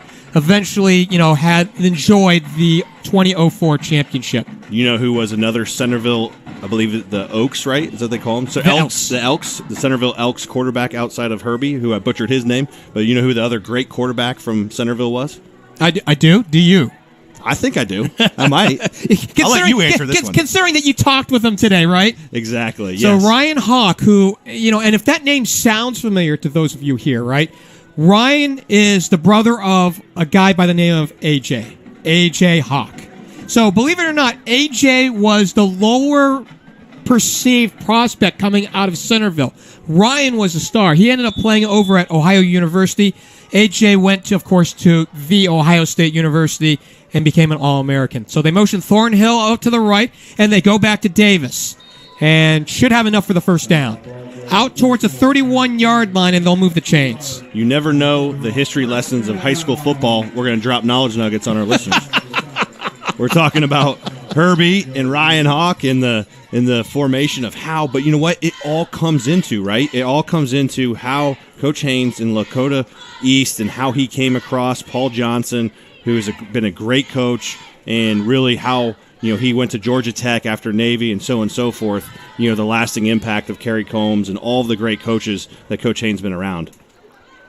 They line up in a wing T formation on this one. And the quarterback throwing to the left, and it's caught at the 18-yard line, and the receiver trying to take it forward. He's doubled up and knocked down, but they'll move the chains. I've been waiting to say it for 3 quarters. The man to man. There it is. Big play, big conversion.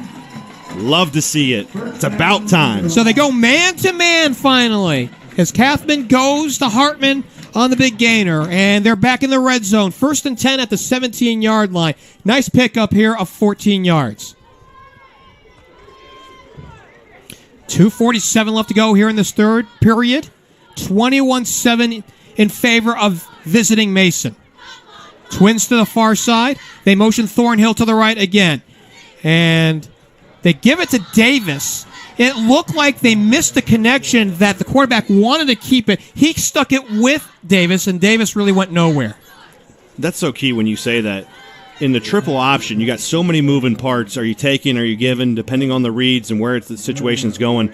So with a young running back, right, he's a sophomore, Davis is, and so getting really TJ with Davis and really getting that continuity going can't always be the easiest thing, especially as the season goes, I should say, that's going to continue to progress.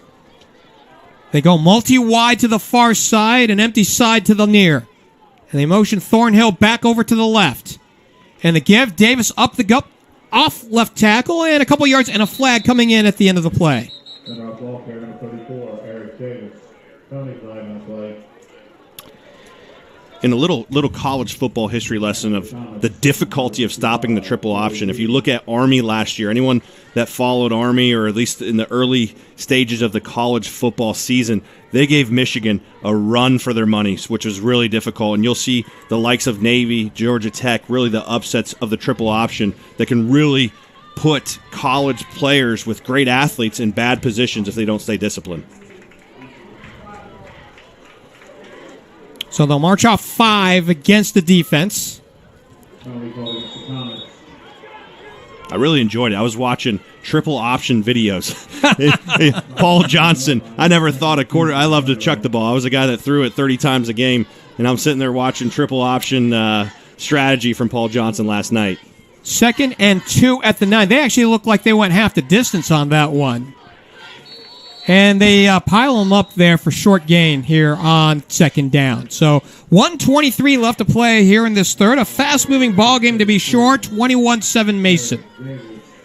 So, yeah, we were watching some triple option. Of course, Paul Johnson has reformatted Georgia Tech into something of a power. Now, of course, everybody remembers when Calvin Johnson was there. Well, he became the 4th option, if you will, right? Because he would always have one-on-one down the field, and you couldn't cover him anyways. Yeah, Calvin Johnson and man-to-man was just not fair. Twins to the near side, I formation behind the quarterback, Kathman. Into the line, and the running back taking it to the goal line. Is he in? He's in. Touchdown. It was the quarterback keeping it, Kathman. And Lakota East stays in this one for the time being after they went down by 2 scores. They regain one of them back. It's 21-13 on the keeper by the quarterback, Kathman. At the beginning of the drive, those that weren't optimistic, we said, hey, don't give up here. You know, Thunderhawk Nation, we've seen it, and we'll see it again. There is fight. There's heart out of this Thunderhawk team, and we saw it right there, driving back, really putting themselves in a position heading into the 4th quarter to come back and tie Mason. Here's Hoffman. And there she goes and good. 48.2 seconds left to go. Brand new score here in this one.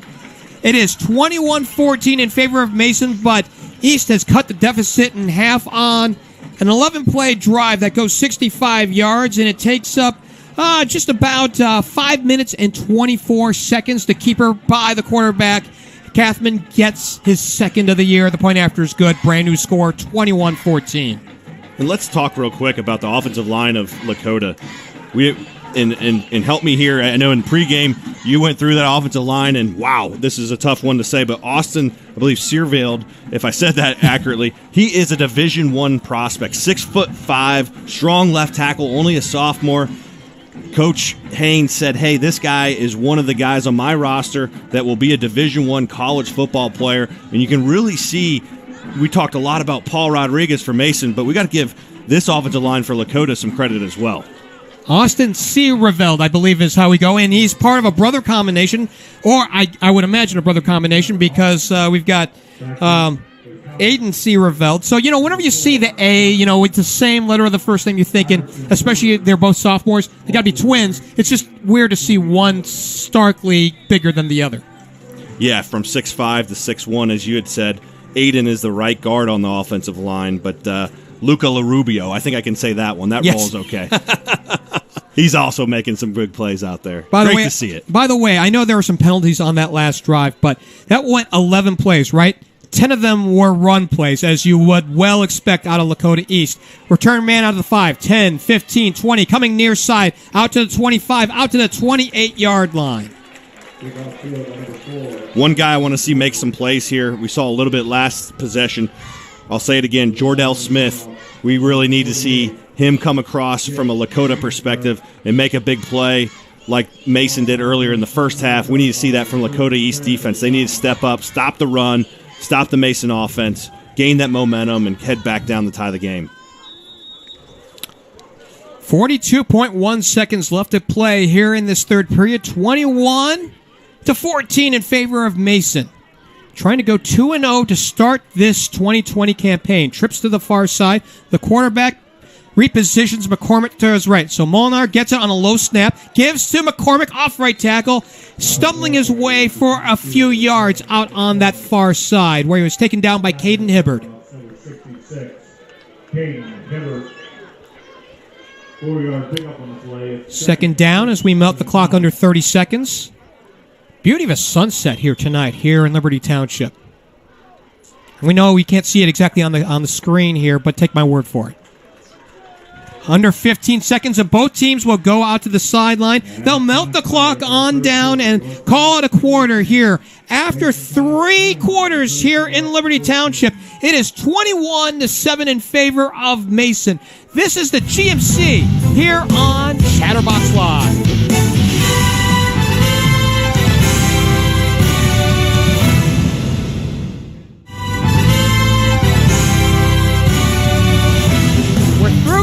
Here in Liberty Township, 21-14 as we get to action. Quarterback keeping it to the left, looking to throws, and it is incomplete out at the 50-yard line.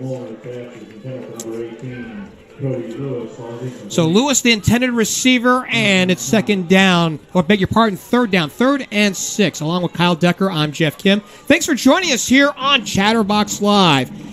The Greater Miami Conference in full effect tonight. 3rd and 6 for the Comets. Can't ask for anything better. It's fourth quarter, GMC football. It's a 7-point game, and we're going to have another maybe instant classic. We talked about it before. Let's see what this holds for us, Jeff. Well, I did ask you a week ago, late in the game, how's your heart doing? So it's not quite time there yet as we have trips to the near side. Molnar waiting for it, calls for it, rolls to the left. Deep drop, still looking towards the sideline. It is incomplete out of the 45-yard line. A little too tall out there for Michael Rue. Momentum is a fickle thing, and you can feel it. You can feel this east sideline, not just because we're on it, but you see the nonverbals. You see the players getting excited. They're jumping up and down. You're starting to hear a little bit of noise in a limited capacity here crowd, and all of a sudden, Lakota is going to get the ball, and they could tie this thing up. They certainly can. Back deep for the Thunderhawks. Number 8, Nick Rabin. So Rabin waiting at his own, we'll call it the 32-yard line. McCormick on the kick. Good snap. The kick is away out of the 32. Rabin takes it, has nowhere to go.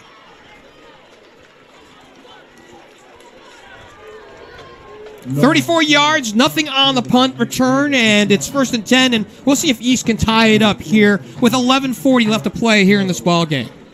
You hear coaches oftentimes say, trust the process. In the triple option, it's no different. You can see they stayed the course. They're trusting the process. They're trusting that they're going to have the ability to continue to run their offense effectively, and you're seeing it starting to pay off.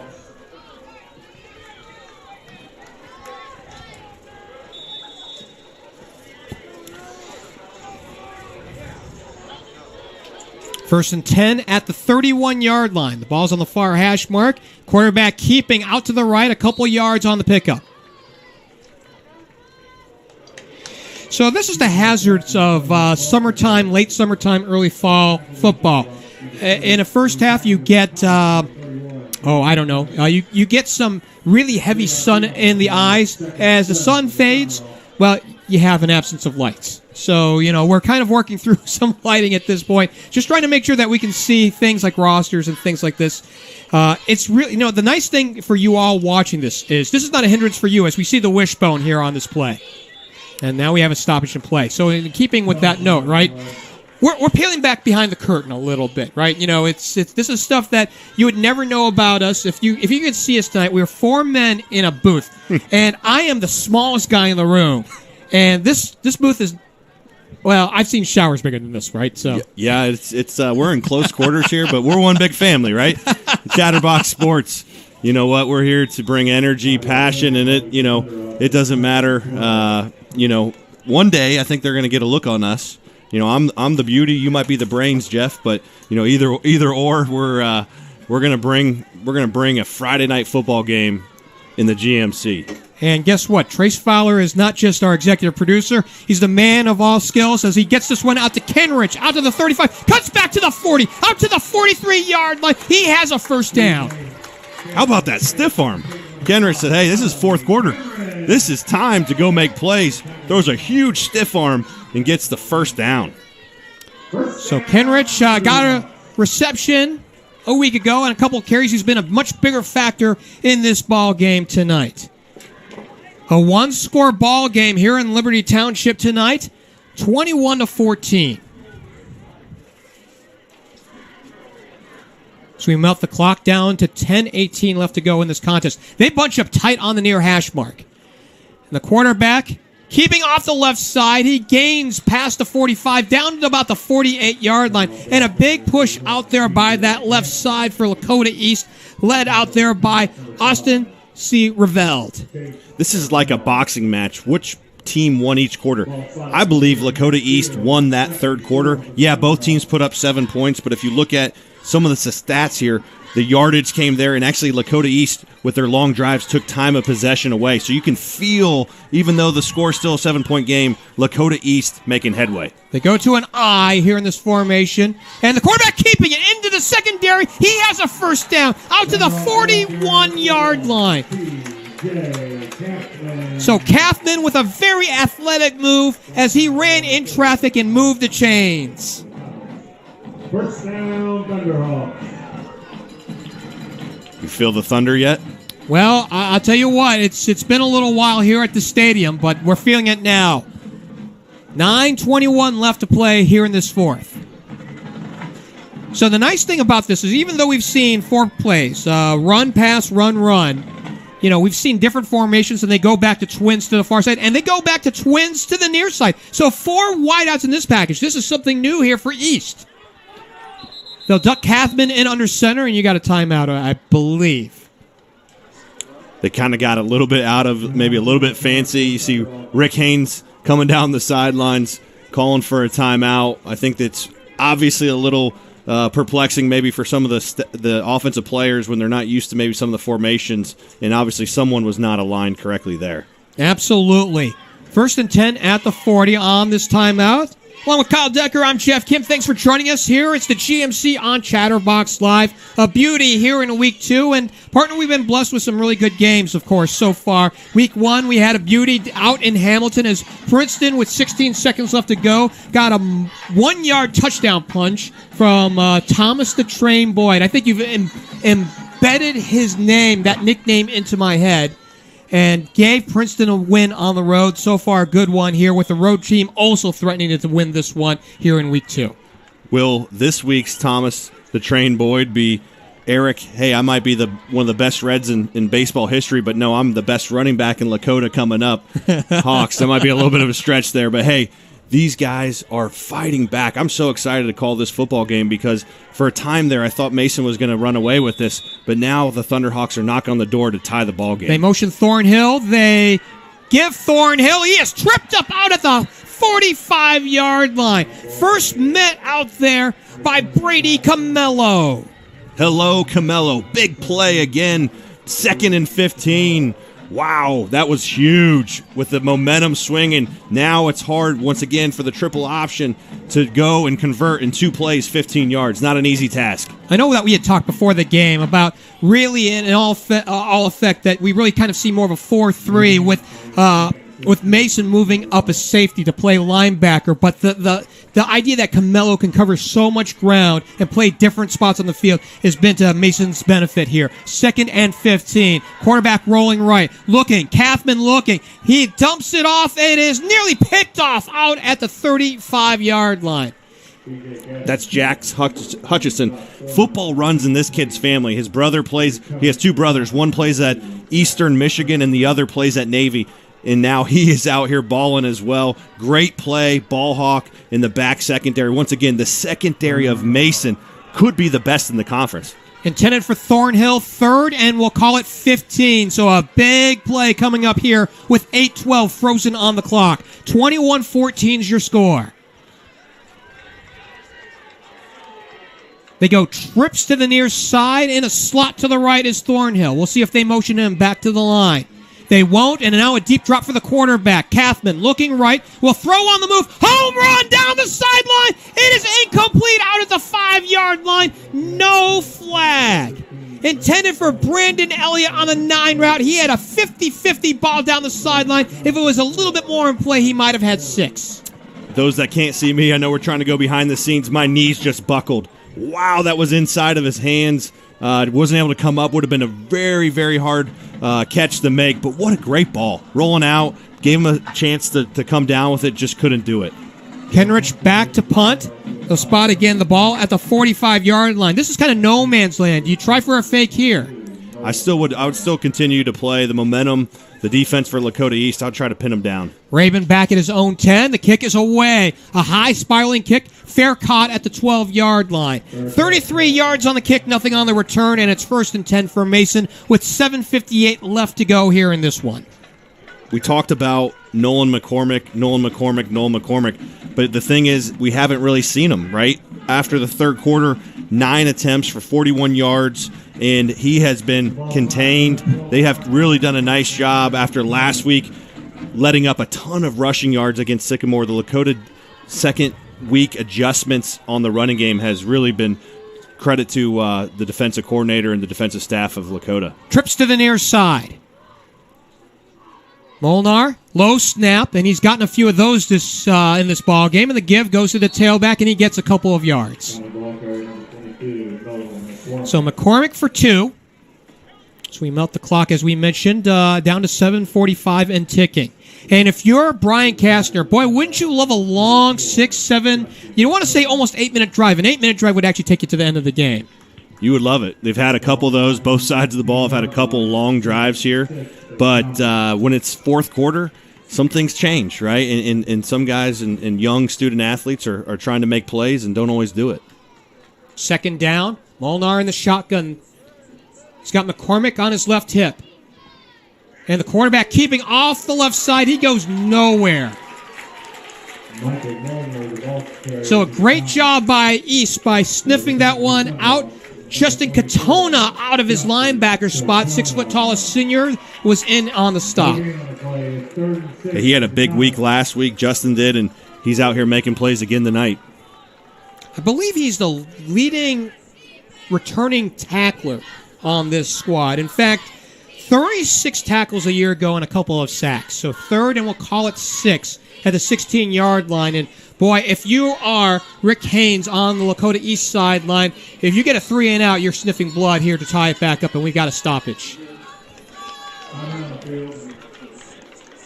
So, by the way, that's the first time out of this half for Mason. They have 2 left. East has 1 left. So, if you recall from a week ago in the game that we had, it was Hamilton that ran out of timeouts towards the end, and that allowed Princeton not just to continue running the ball, but to melt the clock at will. I mean, that thing, fell, it's funny. You know how seconds sometimes can go forever, and then seconds just kind of drop like flies just that fast, right? That's how it was going the latter last week when you have no timeouts left to stop the clock.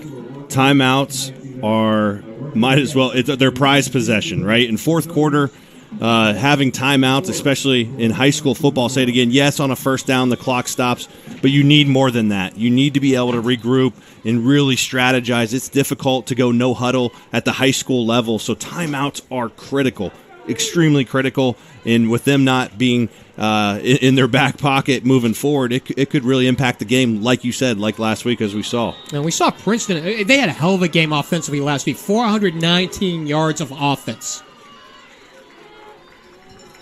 3rd and 6, and yet another whistle, and this time we got flags that go with it as well. So a motion penalty, and they'll back up 5. So 3rd and 11. So if you're Rick Haynes, you just move from 3rd and 6 to 3rd and 11. Do you dial up something different? Do you blitz here in this situation, or do you play defensive coverage? I would maybe dial up a little bit of maybe your Mike linebacker and outside, maybe one linebacker blitz, but really make sure to keep everyone in front of you. But that's why I'm more of an offensive coordinator, not a defensive coordinator. So we'll see what happens here. But I would say, make a young quarterback make a play quick. 3rd and 12 at the 11-yard line. Deep drop for the quarterback with time. Looking right. Now runs out of time. He is dropped inside the 5-yard line. A big-time sack on 3rd down. And I believe that's 26. That's Lugo Javier Flowers. Lugo Flowers on the defensive side. And he was playing linebacker. I think I called it right. I might be maybe a defensive coordinator up here in the booth, but big time play. It was a pause blitz, as I'd call it. He waited, he saw it, and then he attacked. He was, I think, shadowing the quarterback, and he went and attacked it and made a huge sack. Nick Rabin is at the Mason 40, and the punter McCormick is on his own back line in the end zone. He sets up forward and sends a spiraling kick out to the near side. A heck of a kick. It takes a Mason bounce out to the 48-yard line. I think that's where it is at, the 48. And if that's the case, that's a 43-yard punt, the best of the night, nothing on the return. 5:42 left. Offense coming out. Once again, they even though they didn't score on the last possession, Jeff, they had positive momentum, positive yards, and it's just a matter of stringing it together and putting them in a position to score and tie this game. Well, they got 49 yards, officially 49 yards away from pay dirt to tie it up possibly with a touchdown and a subsequent extra point. 21-14. Kathman under center. They motion Thornhill back. And now the quarterback on a deep drop. Rolls left, throws left, and it is picked off out of the 45-yard line. Never throw back to the left. Surprise, surprise. Hello, Camelo again. Big time play. That will be his 3rd interception on the season in only 2 games. I got to tell you, that's a ball hawk right there. Absolute ball hawk. Some guys just know how to go and find it, and he is one. Late throw, coming across on the flat. Camelo had his eyes. He's going downhill, and he just went and tacked and got it. Huge turnover for the Comets. And great field position. And I got to ask you this. Coming out of the interception, do you go for it all? I would say, hey, Rue, he hasn't touched the ball in the second half. Take a shot here. Got trips to the left side. In fact, the middle receiver to the left is Michael Rue.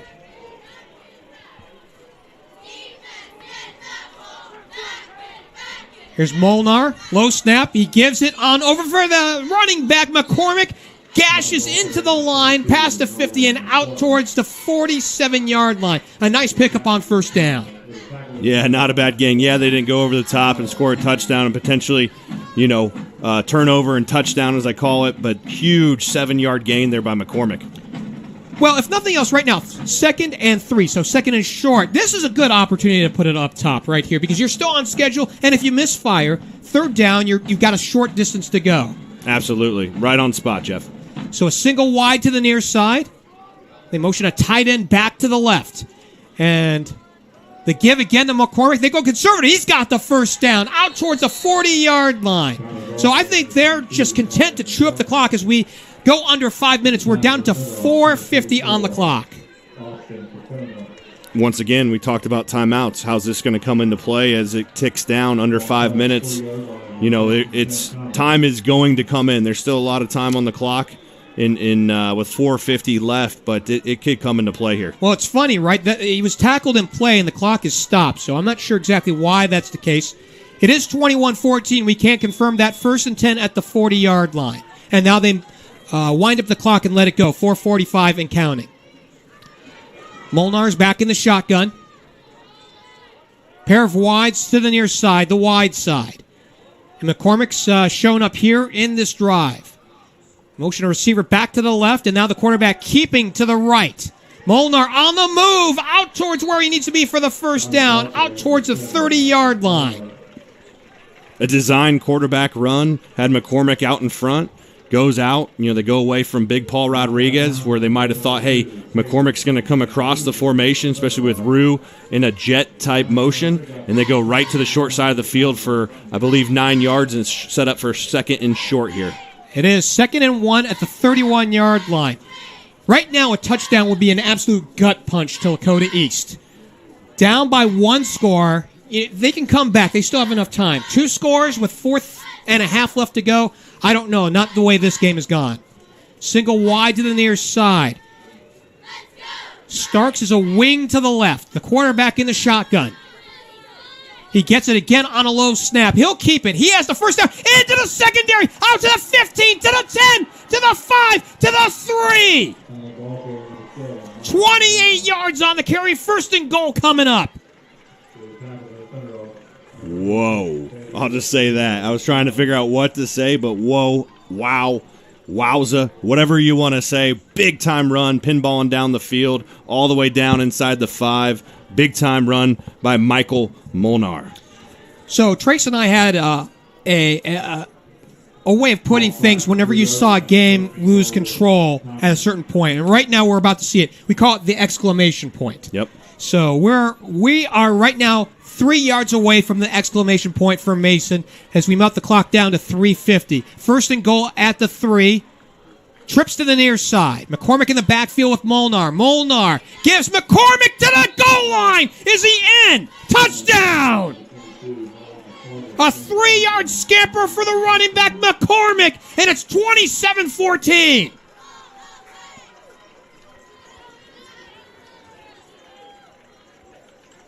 You call it an exclamation mark. I call it nail in the coffin.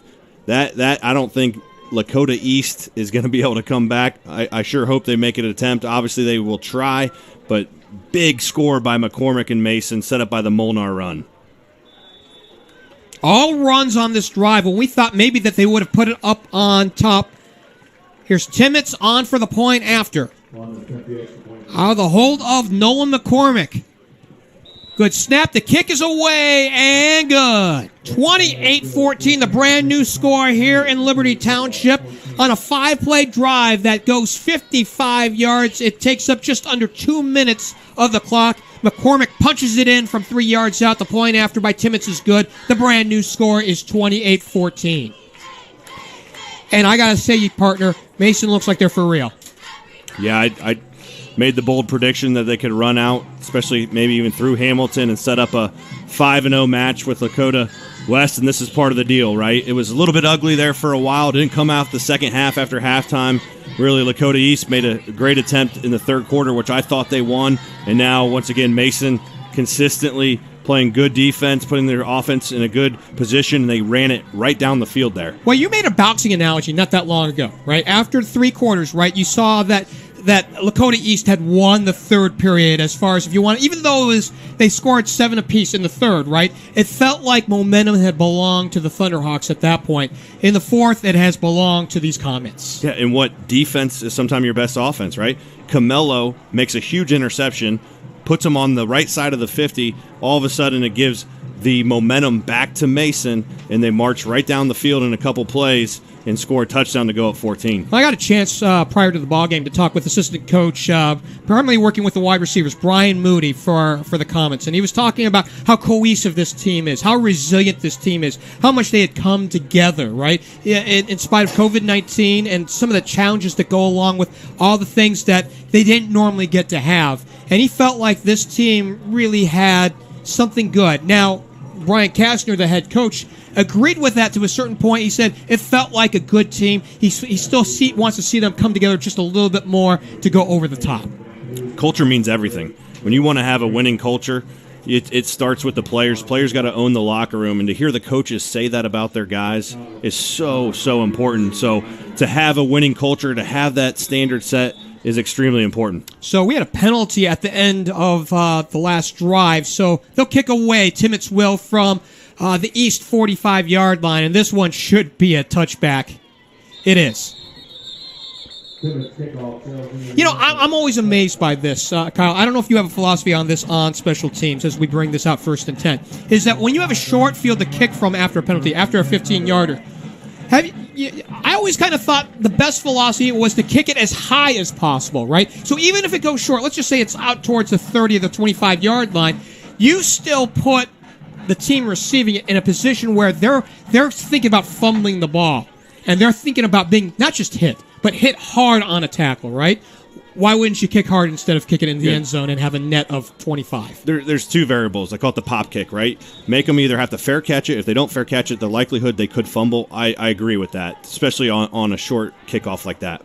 Here's the quarterback, Kathman, throwing, and it's Hartman, his favorite target, out towards the 25 before he gets pushed back. So Hartman on the reception, tackled by Ryan Kaplinger. In this world of sports and analytics, there's data metrics that show that, right? So when you're kicking on a short field, what are the probabilities, right? From a metrics, analytics, results perspective, like you said, if you have the kicker, right, you got to have some personnel. You got the Jimmies and Joes, because you can have all the X's and O's, but you don't have the Jimmies and Joes. Pop that thing up, make them make that play, and the worst thing is they might have a little bit better field position than the 20. Official timeout as they reset the ball, and it did look like Hartman did get pushed back quite a bit. So coming on up, a couple things. Now, we do have the headlines play of the night, and I know that the one that you loved was back in the first period that set up the first touchdown. Here's the quarterback, Kathman, throwing to the right side, and incomplete and nearly picked off on the reverb. Intended out there for Kenrich, and well-defended Kaplinger was out there in coverage again. So you still think is the fumble still your play of the night so far? I'm still staying on the Mason defensive side of the ball. Right now I got about 3 minutes to decide Camelo or Big Joe, and both are huge plays in this game, and I really think the defense is really winning the game for the Comets.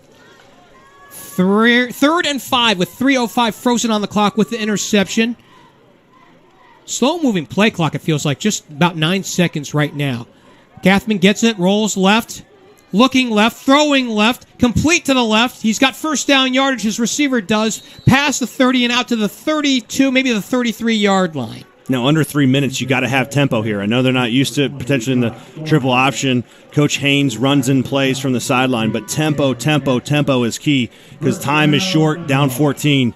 You got to get moving. So Thornhill gets the reception there, first and 10 at the 33 with 2:48 left to go. Twins to the near side. Kathman looking left, and do they get Thornhill again? No, it's a different receiver. It looks like Kenrich out to the 40-yard line. And here you're going to see Mason go back to their traditional defense, a 4-2-5.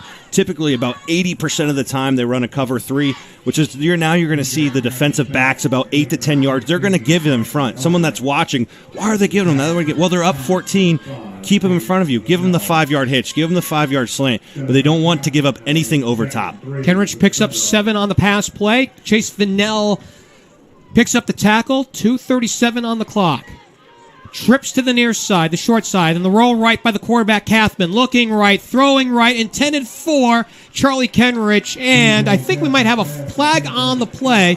Don't see the flag, but the reaction there by 12, Ryan Kaplinger, makes you think that there's a penalty. It looks like a little early contact there by the defensive back with Mason, and looks like it's going to be 15 yards for Lakota East. So it is on Kaplinger. And Ryan is down to the near side. He's talking with the side judge down there. He's like, hey, did you really call that on me? Oh, you got to love it. You got to love it. Look, he's animated. He's, you got to love high school kids, man. You got to love the tenacity, trying out there, say, man, he probably sees a lot of NFL guys on Sundays doing it, so why not him, right? So we've seen 5 straight pass plays here for Lakota East. Here's a deep drop for the quarterback. He steps up in the pocket. He escapes out to the 40, to the 35. He's got a first down. Spun around at the 30, out to the 25, and a beauty of an open field run. A pickup of 20 for Kathman. Jeff, you asked me the question, do you sit back or do you go attack when you're up 14? You asked that specific question. Right there, they brought a blitz. They almost got him. Great way to step up, and it turned out to a big play with his feet for TJ. 2:20 and counting left to go in this game. 28-14 on a pickup of 20 by Kathman, and they go wishbone here on this next play.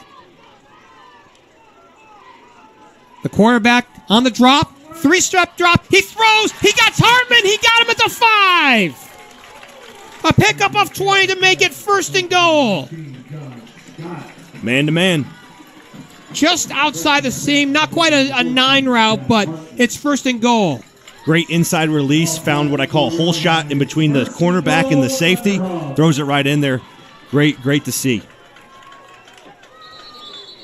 So we'll see if they put Davis back in. They do, and we've got a timeout. And I believe that's the last one here. First and goal at the 4 with 1:56 frozen on the clock here in Liberty Township. Along with Kyle Decker, I'm Geoff Kim.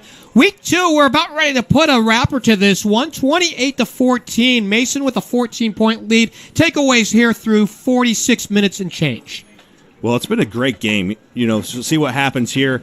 I want to say prematurely, I might have called the game and said nail in the coffin. Well, it ain't over. And I think that's important here. Lakota East has an opportunity here inside the 5-yard line to come within 7. Anything can happen on a Friday night. But my takeaways is two well-coached teams out here fighting, great run games, young quarterback on the Mason side making some plays with his feet, vice versa. A senior quarterback coming out, making plays to lead his team back. We'll see what happens in the last 2 minutes with a minute 56 on the clock. So first and goal at the 4 as both teams make their way back out. And, after making the long pass play, we saw Hartman come back out. He lines up as a tight end to the left. They motion Thornhill, and Thornhill to the right, to the goal line. Is he in? He's in. Touchdown. The backside official didn't call for the signal, but the near side did. And a delayed call there, and it's a touchdown. Thornhill from 4 yards out, his second of the night. Josh Thornhill, not a ton of carries tonight, but when he gets the carries, he's finding the end zone. Great job to sniff it out. He had a little bit of activity there on the way in and was able to find the end zone for 6. Trevor Hoffman boots it on through to make it 28-21. So you're right, it's not quite over yet. My heart palpitations are slight, and they could increase. Those that listened to our broadcast last week, I'm an emotional guy. I love football, and I almost feel the pressure for them. And the heart is starting to flutter. I can't imagine if I'm Brian Kastner on the Mason side thinking, we got this game under control. We just punched one in. Not a ton of time left. You have the triple option offense. We're in a good state. And then all of a sudden, Lakota East opens it up, and they drive down real quick. So 8 plays on the drive. 6 of them were pass plays. 8 plays on the drive, 80 yards. It soaked up a minute and 50 seconds off the clock. Thornhill completes it on a 4-yard touchdown run, pointed after by Trevor Hoffman. Good. Brand new score is 28-21. Mason still with a 7-point lead here in week number 2 of this high school football season. Beauty. Love it. I got to say, I was a little shocked, right, because of the way the home team had not been able to move the ball, the fact that they moved the ball so well through the air. Now, keep in mind that we did see some big pickups there. That 20-yard keeper by the quarterback, Kathman, actually really did help as it got towards the middle part of the field. Yeah, you love to see that out of a team. If you're Coach Haynes, to see your team. Here's a kick, and it's taken right at the 50. That's why you bring out the hands team there, and it looks like 31. Caden Evans, 6 foot tall, 212-pound junior, and it'll be 1st and 10 right at midfield. So even though Lakota East didn't recover that onside kick there, there's still a great opportunity for them to, with one timeout, which we talked about earlier, how the timeouts are going to come into play. With a minute 50, they're really going to have to, obviously a 3 and out here, use that timeout, and they'll probably, if they stop them 3 and out, maybe have 20-ish seconds left. So they line up McCormick in the backfield. They put the quarterback under center.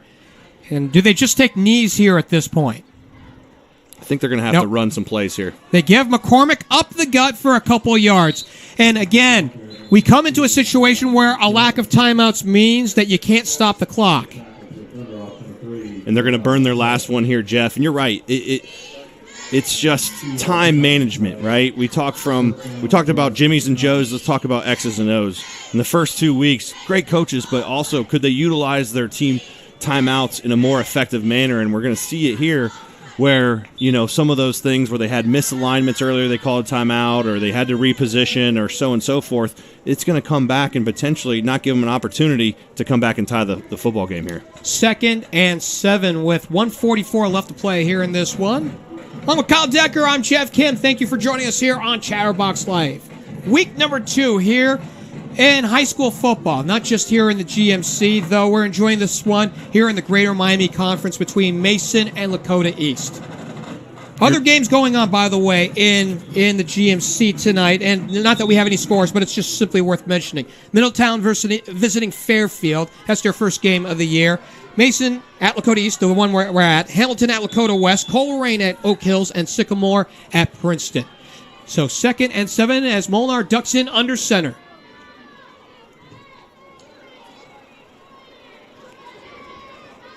And the Geoff McCormick off right tackle. Out to the 45, still pushing the pile, and they're going to say forward progress was finished up just outside the 44-yard line. So this is the make-or-break-it play right here. I still think they'll maybe have some time, not a whole lot if you're looking at the clock. If they're lucky, depending on how long the play takes, they got to stop them here, obviously.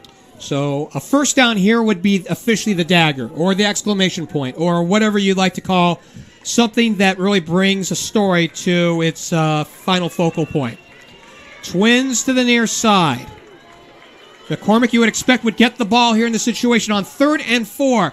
The give McCormick off right tackle into the line, maybe for 2, and a little short of the first down. 4th and 1 as we melt the clock under 50 seconds. In looking at the play clock, it's about 29. The game clock about 44. There's going to be about 13 to 15 seconds here from for Lakota East to potentially get the ball and start marching down the field. Well, if you get a first down here in play, right, on a run play, you won't have to run another one, and this will be the final play if that happens. So 4th and 1 at the 41. McCormick is the lone back, and it's a tight formation with trips to the top side. Motion on the line! Motion on the line for Lakota East, and that might do it.